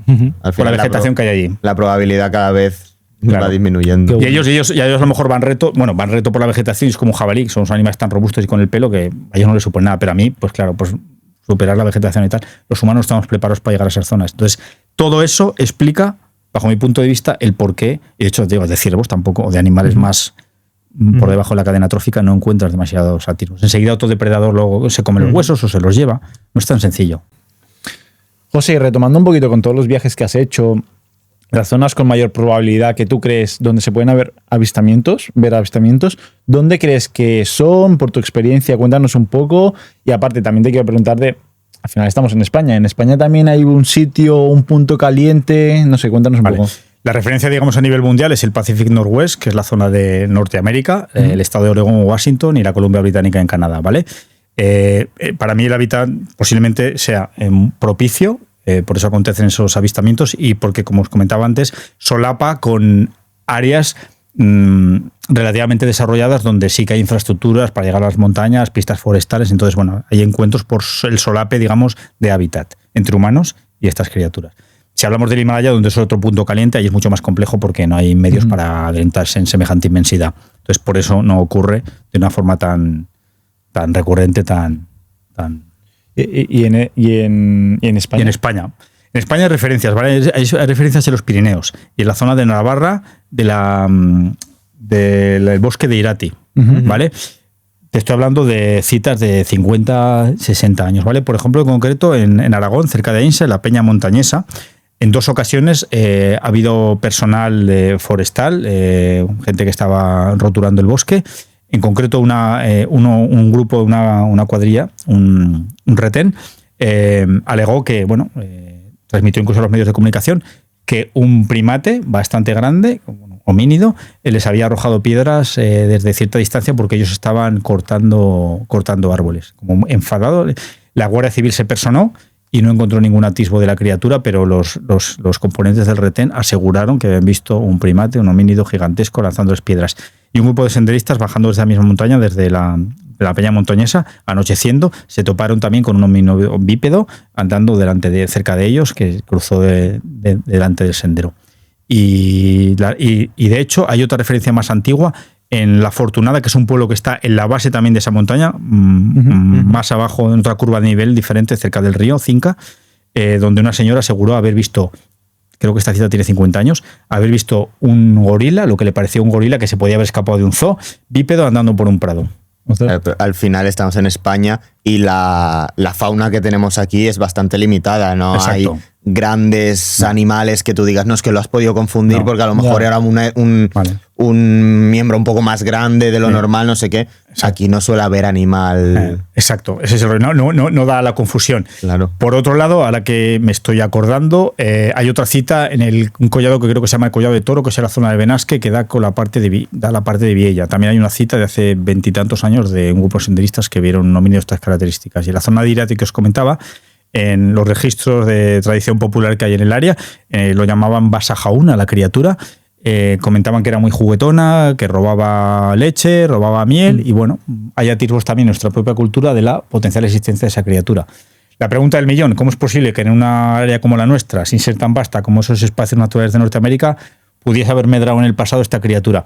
Es un tema muy complejo que también me lleva de cabeza, pero os puedo asegurar que en determinadas zonas del mundo también ha habido avistamientos muy puntuales de estas criaturas donde no deberían estar, ¿vale? Por ejemplo, en Reino Unido, en un área que se llama Norfolk, que está al noreste de Londres, a unas 3 horas, en una playa, la playa de Auckland, un grupo de unas 100 personas en verano. Es una playa bastante salvaje, donde hay dunas y hay bosque, pero bueno, Reino Unido no es un lugar donde haya una suficiente continuidad forestal como para que estas criaturas pudiesen habitar y medrar pasando desapercibidas.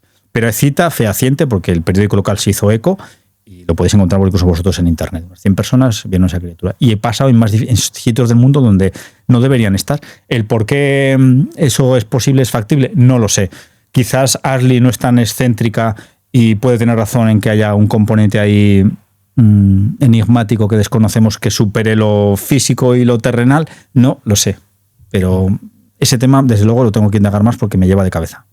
Oye, durante todo el podcast hemos estado hablando de algunas pruebas, ¿no?, que al final en tus viajes has ido recabando, como la huella o como las marcas de garras en árboles. Cuéntanos un poquito más de manera profunda qué te has llegado a encontrar, porque no sé si también te has llegado a encontrar restos del pelo. No sé, cuéntanos un poco más de todas las pruebas que tienes. Cuando empecé con esto y mi primera incursión en la península olímpica hace muchos años, después de Australia sería hace 28, unos 29 años, encontré un pelo al lado de una huella en la nieve. Me pareció muy sospechosa y no me dio la impresión de que fuese de un oso negro, que es el oso local, autóctono de allí. Y cuando volví a España, claro, en esa época los análisis genéticos eran muy caros. No es como ahora que a lo mejor vas a un laboratorio y te hacen un análisis de la hez de un perro por 2 duros. En ese momento las cosas no funcionaban así. Entonces yo no tenía la capacidad económica como para poder permitirme una analítica de esa índole. Entonces intenté buscar laboratorios alternativos donde alguna persona me hiciese el favor de analizarme ese pelo. En concreto encontré un pelo largo solo. Y dije, por la huella no creo que sea de un oso negro porque esto no me parece que corresponda. Aunque está un poco distorsionada la nieve, pero bueno. Después de mucho tiempo conseguí que lo hice en 2 ocasiones. Una me dio positivo en oso negro americano. Eso fue una hez en un viaje, ¿vale? Y la otra, que fue en un laboratorio también alternativo, me hicieron un ensayo de una persona como favor especial. Me dijo, mira, José, yo no te voy a cobrar. Este tema a mí me apasiona y te voy a echar un cable. Dice, pero claro, no puede quedar constancia en el ordenador de que yo he hecho esto gratuitamente. Dice, porque esto vale un dinero. Y yo sí que no te puedo dar un informe en sí porque no va a quedar un registro en el ordenador, pero sí que te voy a dar una conclusión, ¿vale? Y con ese pelo lo que hacen es licuarlo, lo someten a temperatura, lo licuan, y con el resultado al microscopio lo que hacen es contrastarlo con todas las cadenas genéticas que tienen de las especies catalogadas en el mundo, ¿vale? Entonces te dicen, hostia, pues es un porcentaje de mamífero, es un porcentaje de primate y es un tanto por ciento de, bueno, para ir definiendo y acotando la búsqueda, ¿vale? La persona que me hizo esa analítica me dijo, ese análisis genético, me dijo, mira, José, lo que he encontrado, claro, al licuar ese pelo desaparece, no hay más material genético, no hay posibilidad de hacer nada más. Me dijo, mira, José, lo que hemos encontrado aquí es un mamífero, un primate, lo más cercano que encuentro en la línea genética de las estructuras que tenemos es un gorila, pero a partir de ahí hay un porcentaje mínimo minimísimo, que sería 0,00, que no sé lo que es. Es decir, te puedo constatar que lo que me has traído no está catalogado, ¿vale? A partir de ahí he encontrado huellas muy nítidas, he encontrado, bueno, pues zonas de bosque arrasadas como marcas territoriales, árboles con la corteza despellejada, algo que implica una capacidad prensil que no tiene ninguna criatura que yo conozca. He encontrado carcasas de ciervo colgadas a 3 metros de altura, ciervos comidos colgados a 3 metros de altura. Eso no lo hace ningún animal en África o leopardo. Los pumas no se comportan así, ¿vale? He encontrado en este último viaje un ciervo con unas incisiones súper extrañas, con la cabeza arrancada. Estaba intacto, no lo habían comido, ¿vale? Le habían girado la cabeza, se ve perfectamente en el vídeo, os lo podré enseñar. Le habían girado la cabeza, se ve toda la piel retorcida y le habían arrancado el cráneo, ¿vale? O sea, claro, para eso tienes que tener... Exacto. No es un humano que haya cogido con un hacha, porque ahora hablamos de ciervos de 300, 400 kilos, los guapitíes locales, que es un ciervo mucho mayor, es un ungulao mucho mayor que los que hay aquí en Europa. Son muy grandes. Y esto era un macho adulto sano, porque me fijé que no tuviese una merma física, que no tuviese demasiados parásitos, que no se le viese mermado, no tenía una pierna rota. Había señales de lucha, como que estaba todo el suelo, todo el musgo corrido, digamos, arrastrado de la lucha. Y era curioso porque en la zona del vientre, imagínate, cuando el animal está a 4 patas, en la zona del vientre, cerca de los cuartos traseros, tenía 2 incisiones por debajo. Es decir, que eso no corresponde ni a un tiro de bala, porque el animal está de pie, evidentemente, como le hacen 2 incisiones, exactamente. Y lo único que tenía eran cicatrices muy antiguas de luchas previas, a lo mejor un puma que lo ha intentado cazar, pero que estaban cicatrizadas, y la cabeza estaba arrancada, toda la piel, la del morro, la de la cabeza entera, estaba intacta, unida al resto del cuerpo, pero el cráneo se lo habían llevado. Es como que le habían retorcido, le habían arrancado, todos los tendones se veían ahí, no era un corte limpio de hacha ni de machete, porque un humano no tiene la capacidad de arrancar eso sin claro, eso lo ves claro, porque cuando ves un corte ves... Exacto. ¿no? Lo ves, en el vídeo lo podéis ver que se ven con todos los tendones y todos los huesos, bueno, cómo se ha arrancado perfectamente por torsión, ¿vale? Y tracción. Y es como si le hubiesen hecho un corte limpio y le hubieran quitado toda la piel, porque se ve perfectamente en el vídeo toda la piel del cuello, toda la piel, incluso las orejas y el morro, ¿vale? Es decir, lo que se llevaron ahí fue el cráneo, la cabeza, pero solo el hueso. Y las 2 incisiones, que estaban distantes unos 25 centímetros, pero no correspondían a ningún animal que yo conozca, porque los lobos, por ejemplo, cuando matan a las presas, los van desgarrando, les van dando bocados y los debilitan, les desgarran los cuartos traseros. Cuando pierden sangre y tal, se debilitan los tendones y al final caen. Y luego los destrozan. Los pumas mordían el cuello, garras, o sea, hubiera tenido muchas marcas de garras, ¿vale? Y la tercera variable, que es un oso, aunque no tiene la capacidad de acechar un guapití al galope, si lo encuentra o está mermado, que no era el caso, lo hubiera matado o hubiera depredado de otra manera, y si lo hubiera comido. Pues durante día y medio el animal ya se estaba hinchando y no volvió nada a comer. Tengo cámaras de fototrampeo y todo, no volvió nada. Es decir, lo que lo mató no era con intención de comérselo, ¿vale? Y las 2 incisiones tampoco suponían una mordida, porque cuando un depredador muerde se verían los 4 dientes, ¿vale?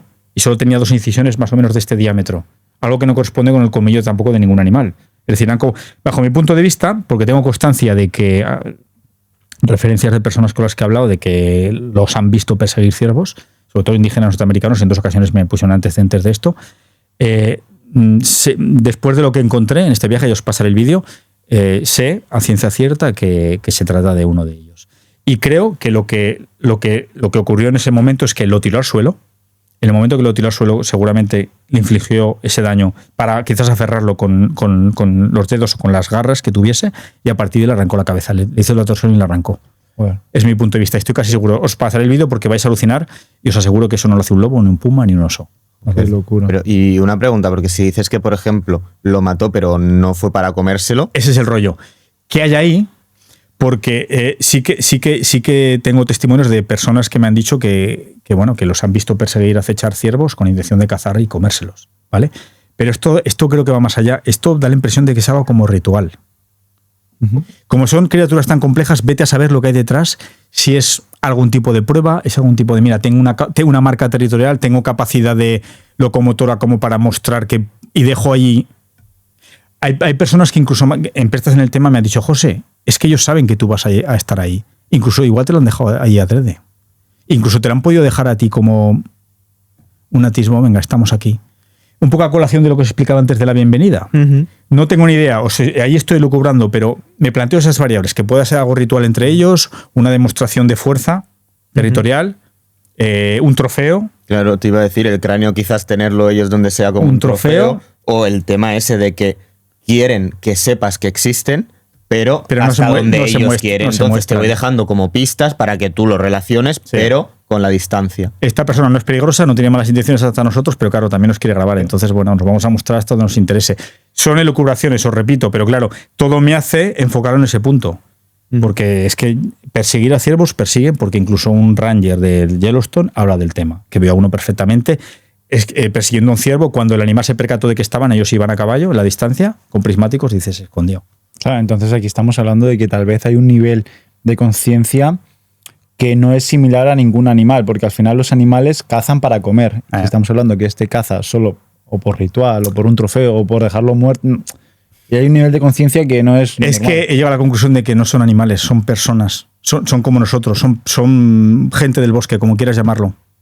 Son como, no sé si nosotros somos la reminiscencia, lo son ellos, pero yo creo que los podríamos catalogar como capacidades humanas puras y duras. Qué bueno. Con mayor nivel de conciencia, con mayor conciliación y conciencia de su entorno y de esa conjunción que os explicaba, cosa que nosotros hemos perdido. Por eso decía de que quizás son superiores a nosotros en cuanto a nivel vibracional y de conciencia universal, o como lo quieras llamar, de conjunción cósmica.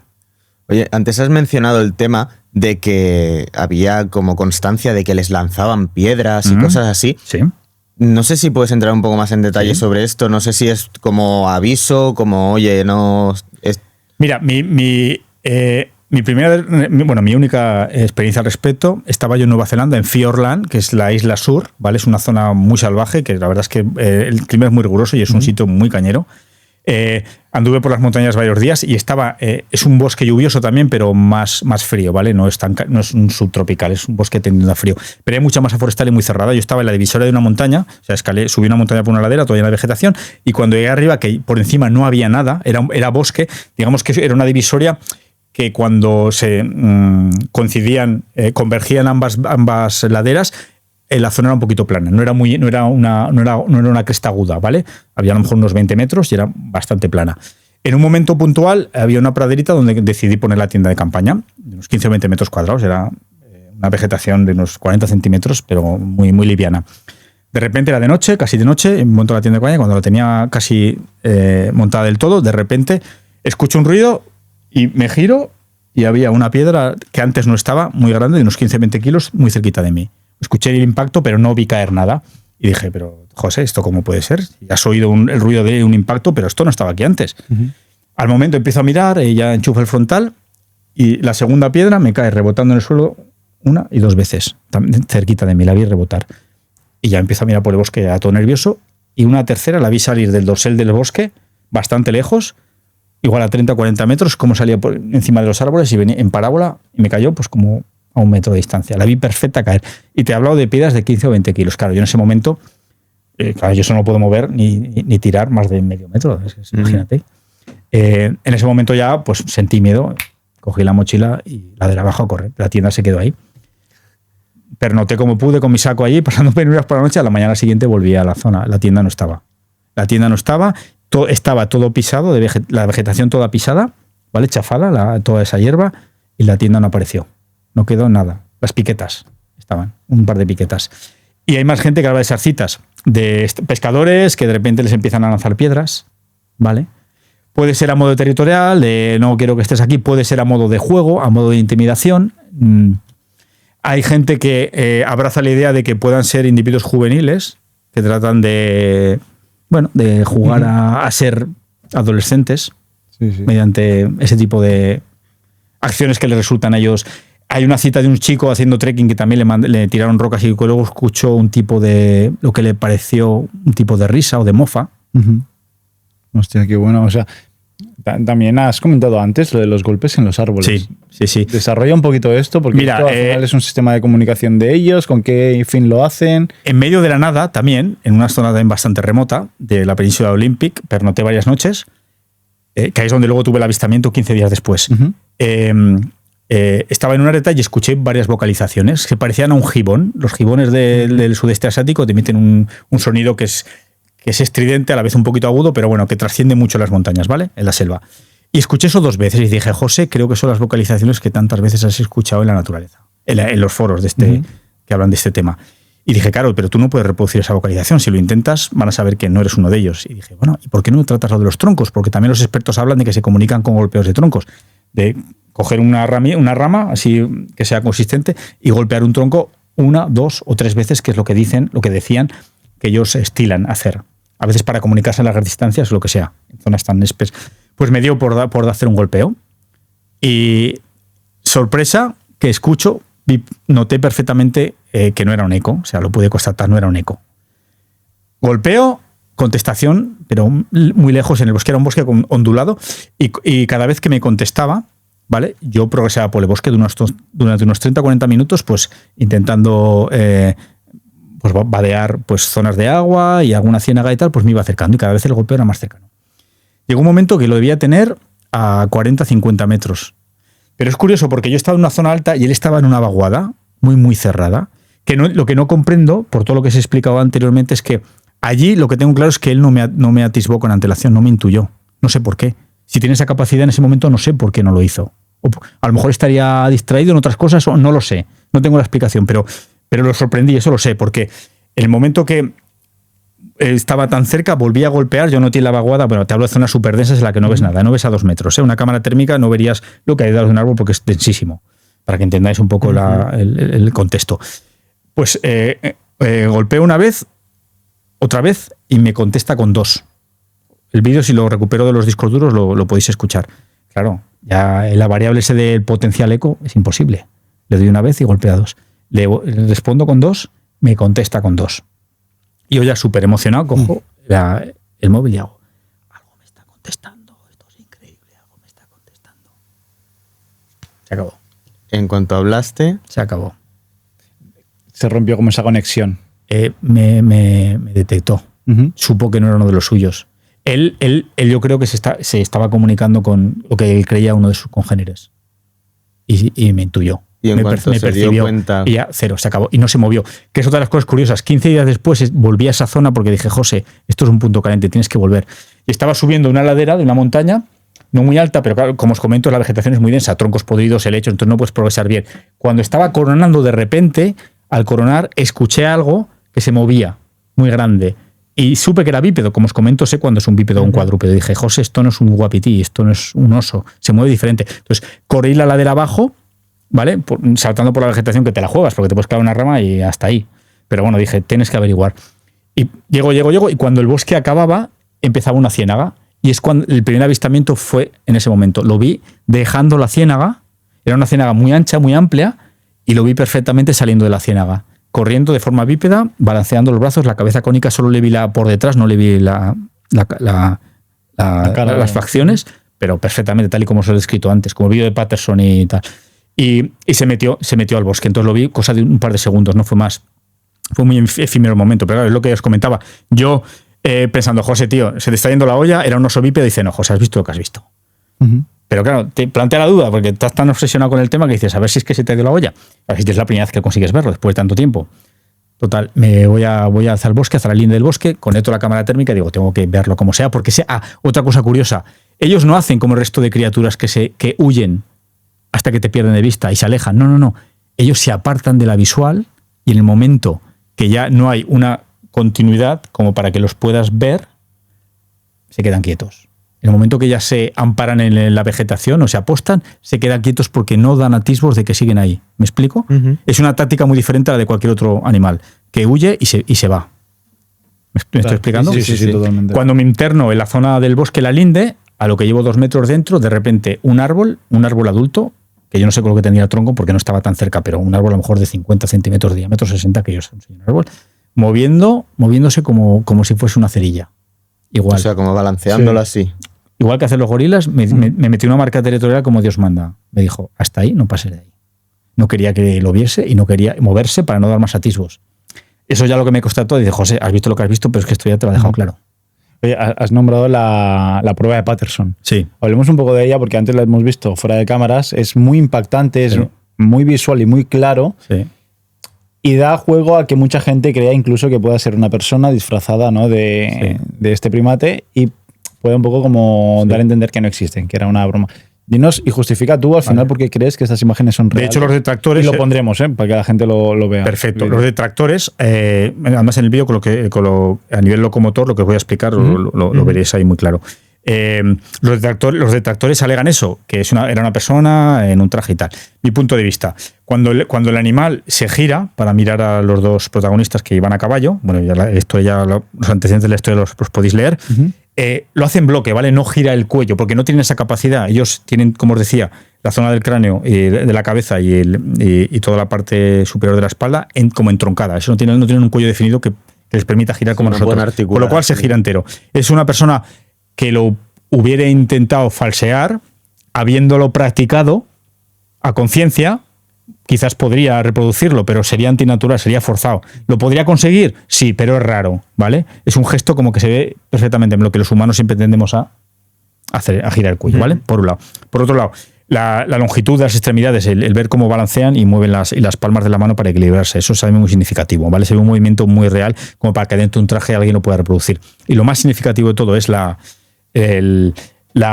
perpendicularidad de la planta de los pies respecto al suelo. Nosotros solo podemos reproducir ese gesto cuando corremos, ¿vale? Cuando corremos, que hagamos la zancada, entonces al retrasarla sí que ponemos casi perpendicular, o se puede poner perpendicular la planta respecto al suelo, pero andando es imposible. Eso implicaría reprimir la zancada y flexar la rodilla anteriormente hacia atrás, ¿vale? El concepto técnico quizás no sé explicar bien, para forzar ese gesto, con lo cual sería antinatural y no avanzaríamos. ¿Me he explicado más o menos? Sí, no, y además se notaría súper... Y se notaría muy postizo, se notaría muy artificial, un gesto muy condicionado. Entonces, esa última variable es imposible de recrear si no es real. No, es muy bueno porque aparte pondremos, mientras haces la explicación, el vídeo por encima para que sea muy visual. Y otra cosa que os quería comentar es que creo que se pudo captar porque fue hace muchas décadas, muchos años, y la tecnología es diferente a la que disponemos ahora. Con lo cual, posiblemente, hacer una cámara más básica, sin electrónica, eso explicaría por qué ellos no pudieron manipularlo. Y otro punto, ya te dejo hablar, perdona, que no se me vaya a la cabeza, es que son tantas cosas, disculpad, que parezco aquí que completamente. que copo la conversación. Es el hecho de que, bajo mi punto de vista, ese individuo, de la forma en la que se muestra, es absolutamente antinatural a su especie. Creo que pretendía algo diferente. ¿Habéis visto a lo mejor a veces un documental en el que un pajarillo simula que está herido para atraer la atención y evitar que vea su nido o proteger a sus polluelos? Entonces él se va, pretende estar herido y entonces capta tu atención y tú te separas del sitio donde están nidando. Al final. Exacto. Creo que va por ahí. Mi punto de vista es que el hecho de que se mostrase en una zona abierta, que mirase directamente a los dos individuos, relajadamente, que se asegurase de que me han visto, me giro, me han visto y sigo andando tranquilamente, eso ellos no lo hacen. Creo que detrás de eso podría haber un clan o que potencialmente pudiera estar intentando captar la atención y desviar la atención para proteger a un grupo familiar de adolescentes, de juveniles o lo que sea. Porque el animal, la criatura se aseguró muy bien de que lo veían y en ningún momento hace mención de huir, de correr, se quiere mostrar. Oye, pero si esto que dices es real, que tuviera alguna intención de estas, ya estamos hablando incluso de persuasión y eso, o sea... Sí. Que sí que realmente son prácticamente humanos de otras dimensiones y con mucho pelo, pero... O si no de otras dimensiones que han coexistido con nosotros aquí, pero en la sombra. O por lo menos en los últimos siglos, pues se les ha perdido la pista porque han decidido evolutivamente, me adapto a algo ajeno a los humanos, a nuestra sociedad. Oye, notas, lo has mencionado antes, que en cómo eran los avistamientos hace años a cómo son ahora, ¿notas alguna diferencia, ya sea por el equipo técnico de tecnología que tenemos ahora, que tal vez son mucho más sensibles a los equipos que teníamos antiguamente? No sé si hay alguna diferencia en los avistamientos, por ejemplo, con la que hizo Patterson a día de hoy, que ya no se puede hacer este tipo de avistamientos. Sí. Mira, la diferencia es que antes parecían ser como más una interacción más estrecha, ¿vale? Hay, por ejemplo, citas de raptos, ¿vale? Ahora en concreto en este viaje me llevé un kayak desmontable, modular, porque quería hacer una zona de fiordos en la Columbia Británica, que está en la zona continental de la isla de Vancouver, enfrente de la isla de Vancouver, porque ahí, por ejemplo, hay una cita de un rapto a un señor que creo que se llamaba Albert Osman, que vivía en Lund, que es una población que hay ahí cerquita de la isla de Vancouver. Y yo sé que es real porque él explica tan a la perfección los detalles de su cautiverio, que estuvo 3 o 4 días hasta que consiguió zafarse. Interactuó con ellos, le ofrecían comida, él les ofrecía, o se lo llevaron de la tienda del saco de dormir por las montañas, o sea, le robaron la comida, o sea, una serie de... Y tal y como actúan y cómo explica todo con detalle, si el artículo del periódico es fiel, que para mí sí, a su testimonio, todo ese tipo de avistamientos e interacciones ya no han vuelto a ocurrir. Es como que lo que os comentaba, esa línea divergente en algún momento hizo que ya no sean ni tan estrechos ni tan fehacientes como anteriormente. Son más fugaces, atravesar una pista forestal. Y de hecho casi todos los avistamientos ocurren así. Pistas forestales que la gente a lo mejor va con el vehículo de noche y la distancia ves cruzar algo.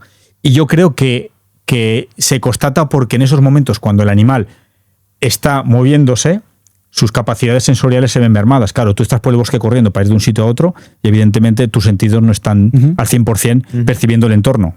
Me estoy explicando. Claro, entonces, sí. Quizás por eso en una pista forestal, dos personas conduciendo lo han visto a 200 metros. O lo que me ha parecido una figura homínida.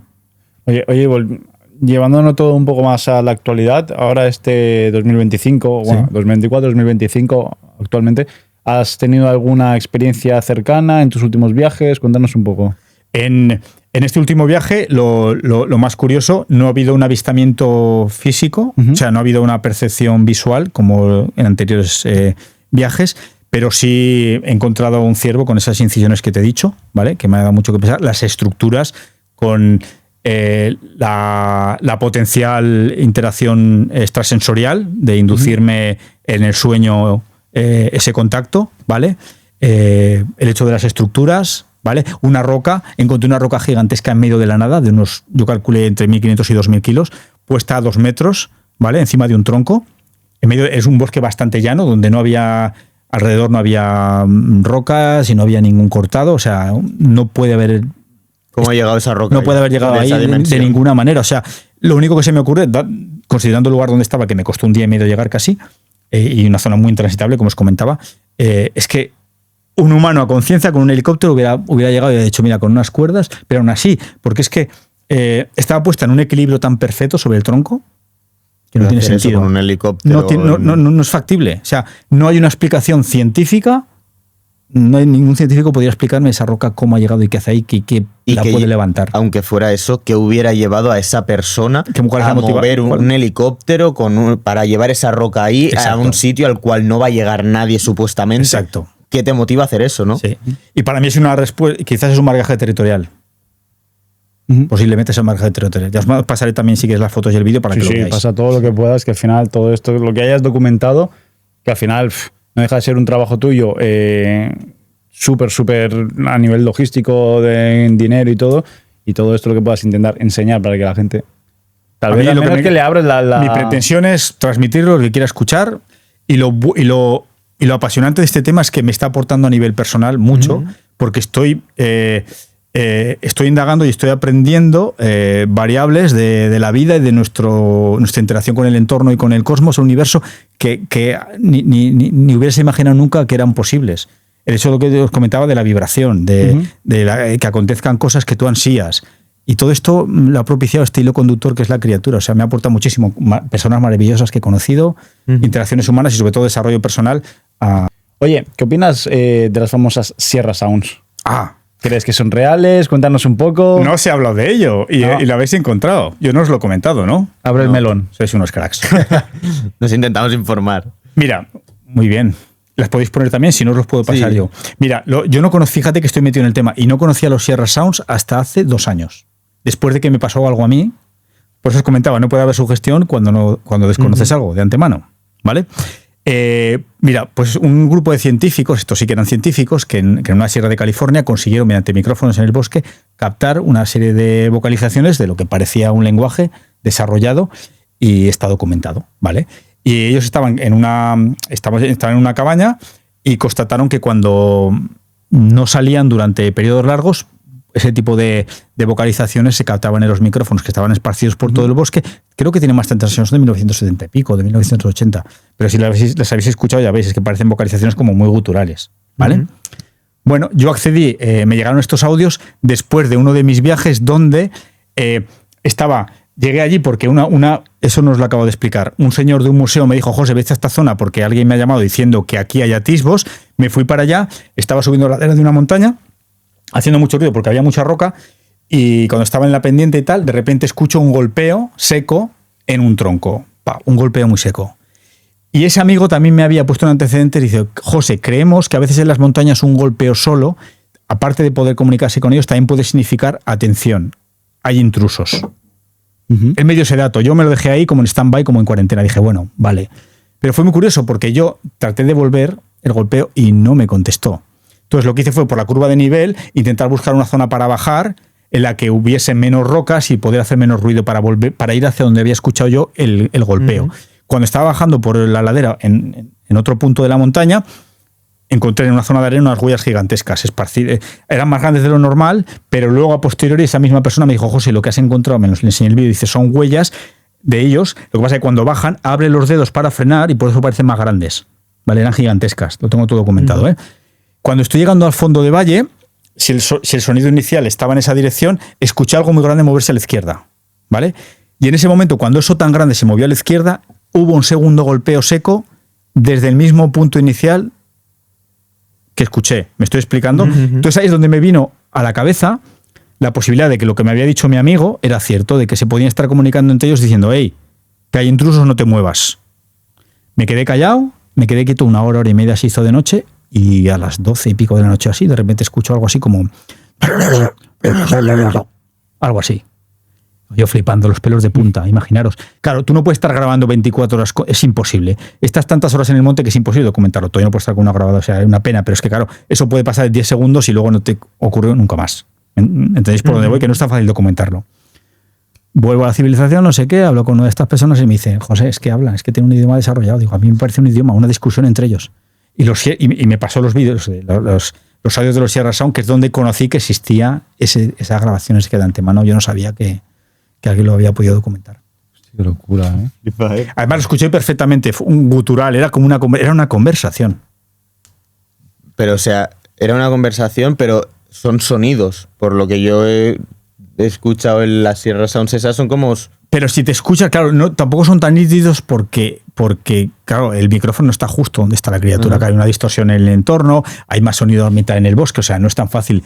Pero creo que, bajo mi punto de vista, no hay ninguna duda de que eso es un lenguaje desarrollado, porque no es una vocalización de un ciervo, de un oso, un gruñido, es algo que va mucho más allá, hay una connotación. Se les nota una connotación y una intención en que les ponen un sentimiento a la conversación. Una entonación. Una entonación, exacto. Es.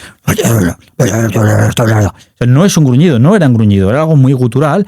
Parecía hasta como distorsionado por una máquina, como cuando hacen una película de ciencia ficción para pretender un efecto concreto. ¿Me explico? Pero había una intención y una conversación muy, muy clara.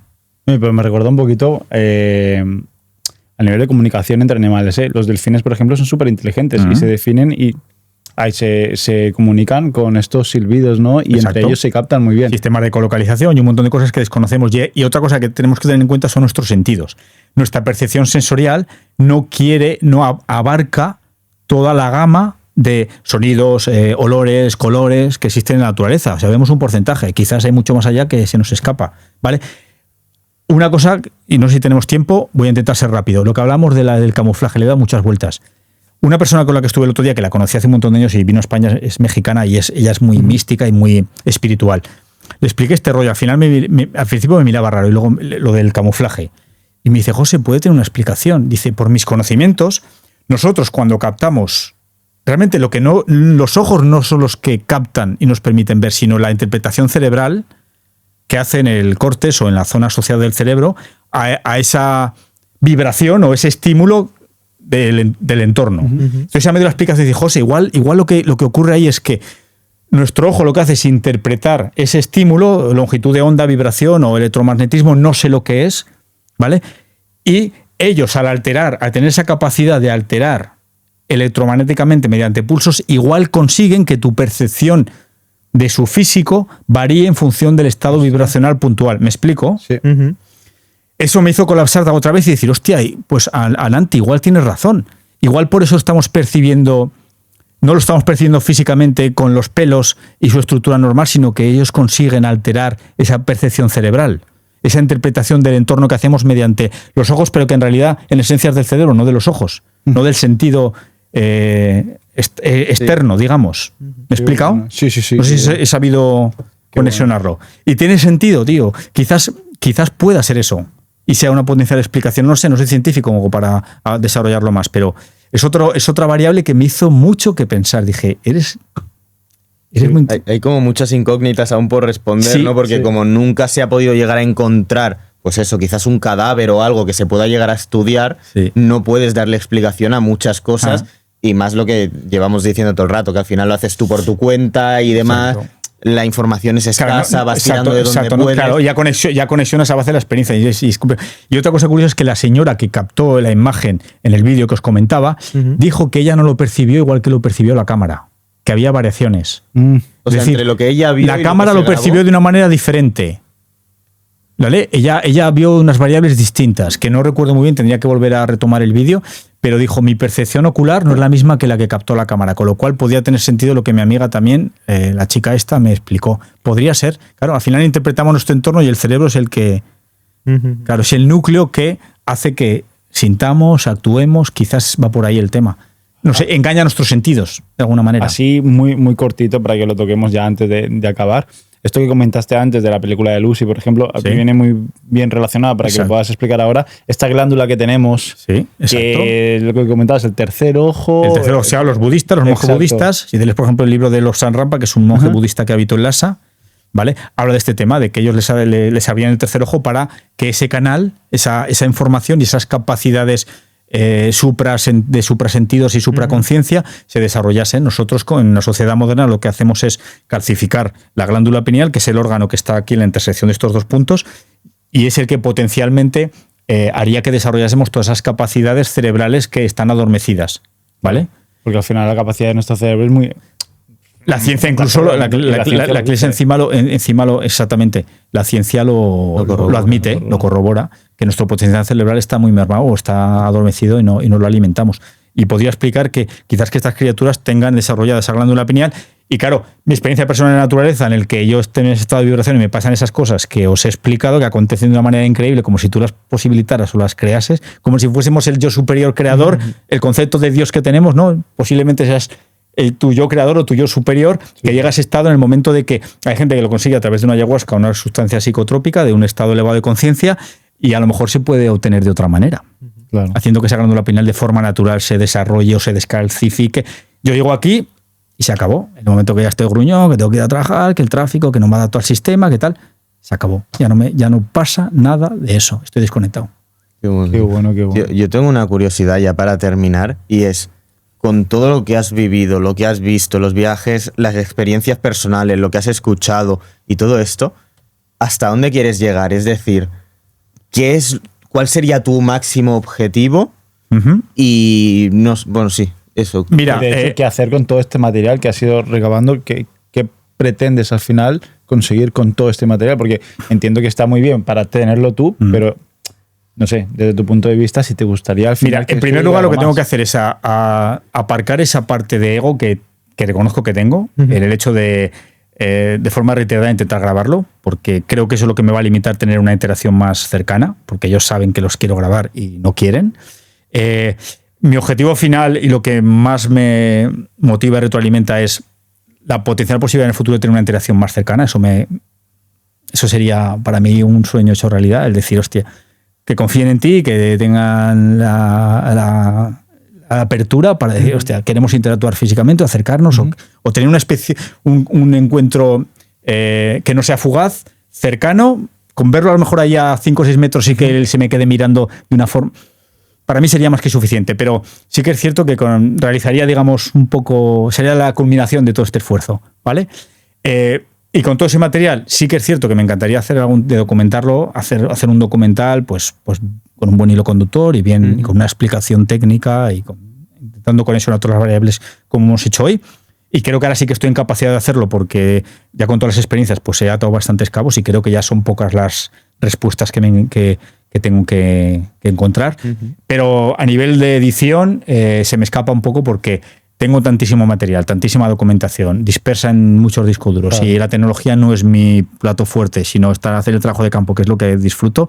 Sí que es cierto que me encanta rememorar y ver mis vídeos y mis historias, pero me cuesta mucho ponerme a eso, porque tampoco me puede ayudar nadie, porque yo sé lo que quiero poner, cuando lo quiero poner, los fotogramas, el comentario y la música concreta, ¿entiendes? Y todo eso implica un esfuerzo que lo tengo que hacer yo porque nadie lo puede hacer por mí, porque no será el mismo resultado. Entonces es una faena que se me queda un poco grande, no tengo la capacidad, tendré que aprender y encontrar el momento. Igual si me lesiono y no puedo hacer nada en 8 meses, digo, pues mira, es el momento. Aprovecha. Y no vas a ir a la montaña ya. Claro. Qué locura, qué locura. ¿Cuál es el próximo viaje?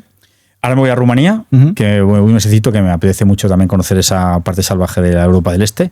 Y luego el año que viene volveré otra vez allí a la misma zona, mayo, junio si puedo, porque tengo el kayak aquí en casa de unos amigos y quiero explorar la zona de Alaska y otros. Qué guay. Y llegar a un lugar remoto donde también hay un montón de movida respecto a la criatura, que ahí ya no se muestra tan afable y ahí incluso hubo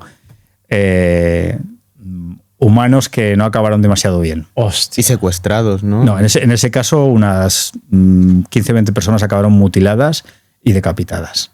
¿Y eso sí que se han encontrado los restos? Sí. Te hablo de un asentamiento que se llama Porlo, que es la península de Kenai, que llegar ahí es bastante complicado porque es una reserva de indígenas norteamericanos. Yo llegué en una avioneta porque de vez en cuando les van a llevar provisiones y necesitas un permiso especial. Yo no lo pedí. Cuando estaba volando, no me siento orgulloso, pero quería llegar allí. Cuando estaba volando, el chico de la avioneta me dijo: José, ¿cómo es posible que el consejo local te haya dado el permiso para irse? Ahí no van los turistas. Y le dije: no tengo permiso. Y me dice: mira, José, yo no quiero saber nada. Cuando lleguemos a la pista, que es un cortafuegos ahí en medio de la nada, te bajas del avión y en una semana te recojo, pero no te pueden ver. Y lo que hice fue desde ese asentamiento atravesar la península entera, que me costó sudor y lágrimas porque os aseguro que las ciénagas y cuando llegué a Porlo encontré zonas de bosque devastadas, como de marcas territoriales, y la historia, no un atisbo real de la criatura, pero creo que hasta mejor, porque en concreto esa subespecie, por lo visto, es agresiva y mortal. Hostia. Tuvieron que abandonar ese pueblo, incluso después de bastantes años, porque la gente iba desapareciendo en el bosque y aparecía mutilada.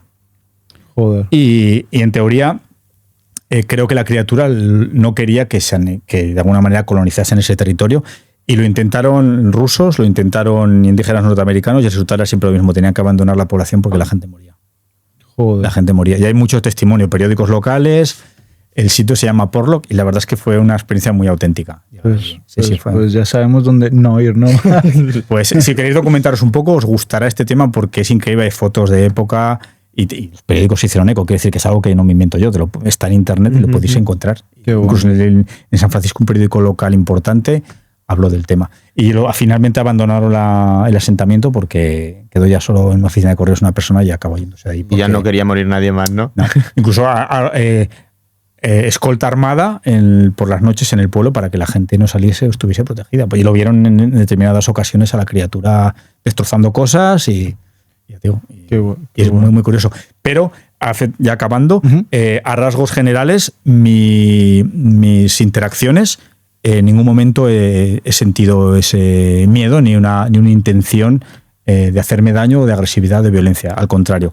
Pero creo que a lo mejor por el clima o por esa subespecie en concreto que vive en una zona donde es más complejo desenvolverse o medrar, pues quizás, al igual que un oso, por ejemplo, del interior es mucho más agresivo que uno costero que tiene mucho más acceso a fuentes alimenticias, quizás las subespecies pueden variar en su carácter en función de los recursos naturales y la necesidad de sobrevivir en un territorio determinado y pueden ser más agresivos para protegerlo. Puede ser una potencial explicación.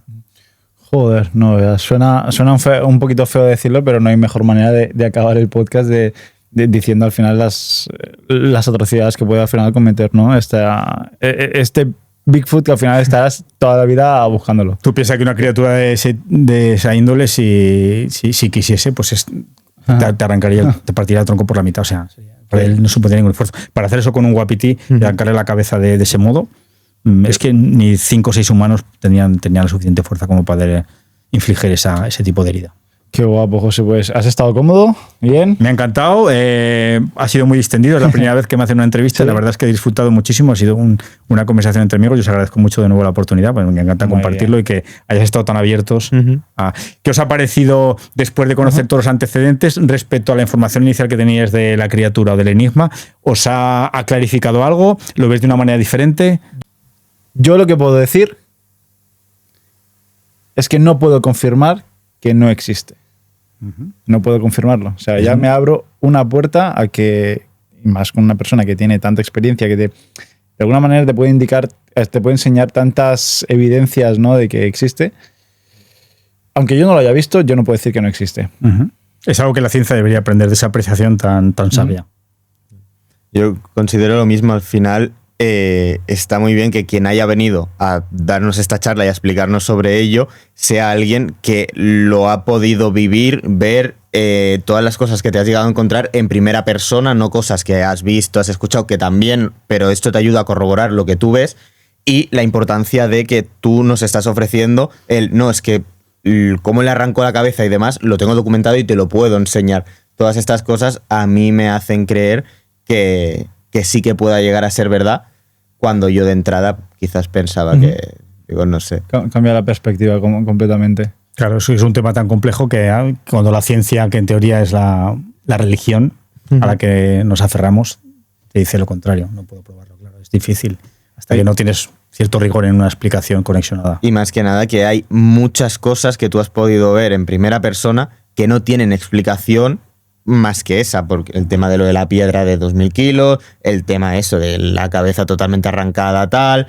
Exacto. Son cosas que no tienen... Es importantísimo interiorizar y contextualizar el hecho de las zonas de las que estamos hablando, ¿vale? De que tienes que ir ahí para saber y experimentar que es una naturaleza indómita, prístina, insondable como el océano, así de claro. Y por lo tanto, ya para acabar, ya con una conclusión bien claro y firme, por lo tanto, José, tú dices que los Bigfoots existen. Por supuesto. Y el debate, como os he comentado antes, no es si existe, es toda la explicación del por qué no se ha podido catalogar, ¿vale? Que creo que hemos dado bastante luz al asunto explicando todo esto. Qué bueno, qué bueno. Existe, por supuesto, pero la pregunta es por qué los científicos no han podido catalogarlo. Y seguramente no se conseguirá. Pues, Marc, empezamos diciendo que lo habíamos visto en un anuncio de Hawkers y al final hemos traído una persona que lo ha visto. Que lo ha visto. Y quizás, chicos, os digo una cosa. Quizás sea mejor que no se documente de una forma gráfica nunca. A pesar de que a mí me apasiona el tema de exteriorizarlo y transmitirlo, quizás hasta sea mejor. Que quede así, ¿no? Que no se documente de una forma gráfica para que pueda desarrollar su ciclo vital en plenitud y sin interferencia humana, porque los íbamos a perjudicar y vamos a dañar su estilo de vida. Pues chicos, chicas, esperamos que os haya encantado este episodio. La verdad que curioso lo es y un poco. O sea que la verdad que estamos encantados de que hayas venido, lo hayas contado todo. Una persona con tanta experiencia, como ha dicho Marc. Muchas gracias. Así que nada, encantados de que hayas venido a Santoria Podcast a un episodio. Chao, chicos. Nos vemos mucho en otro episodio. Chao.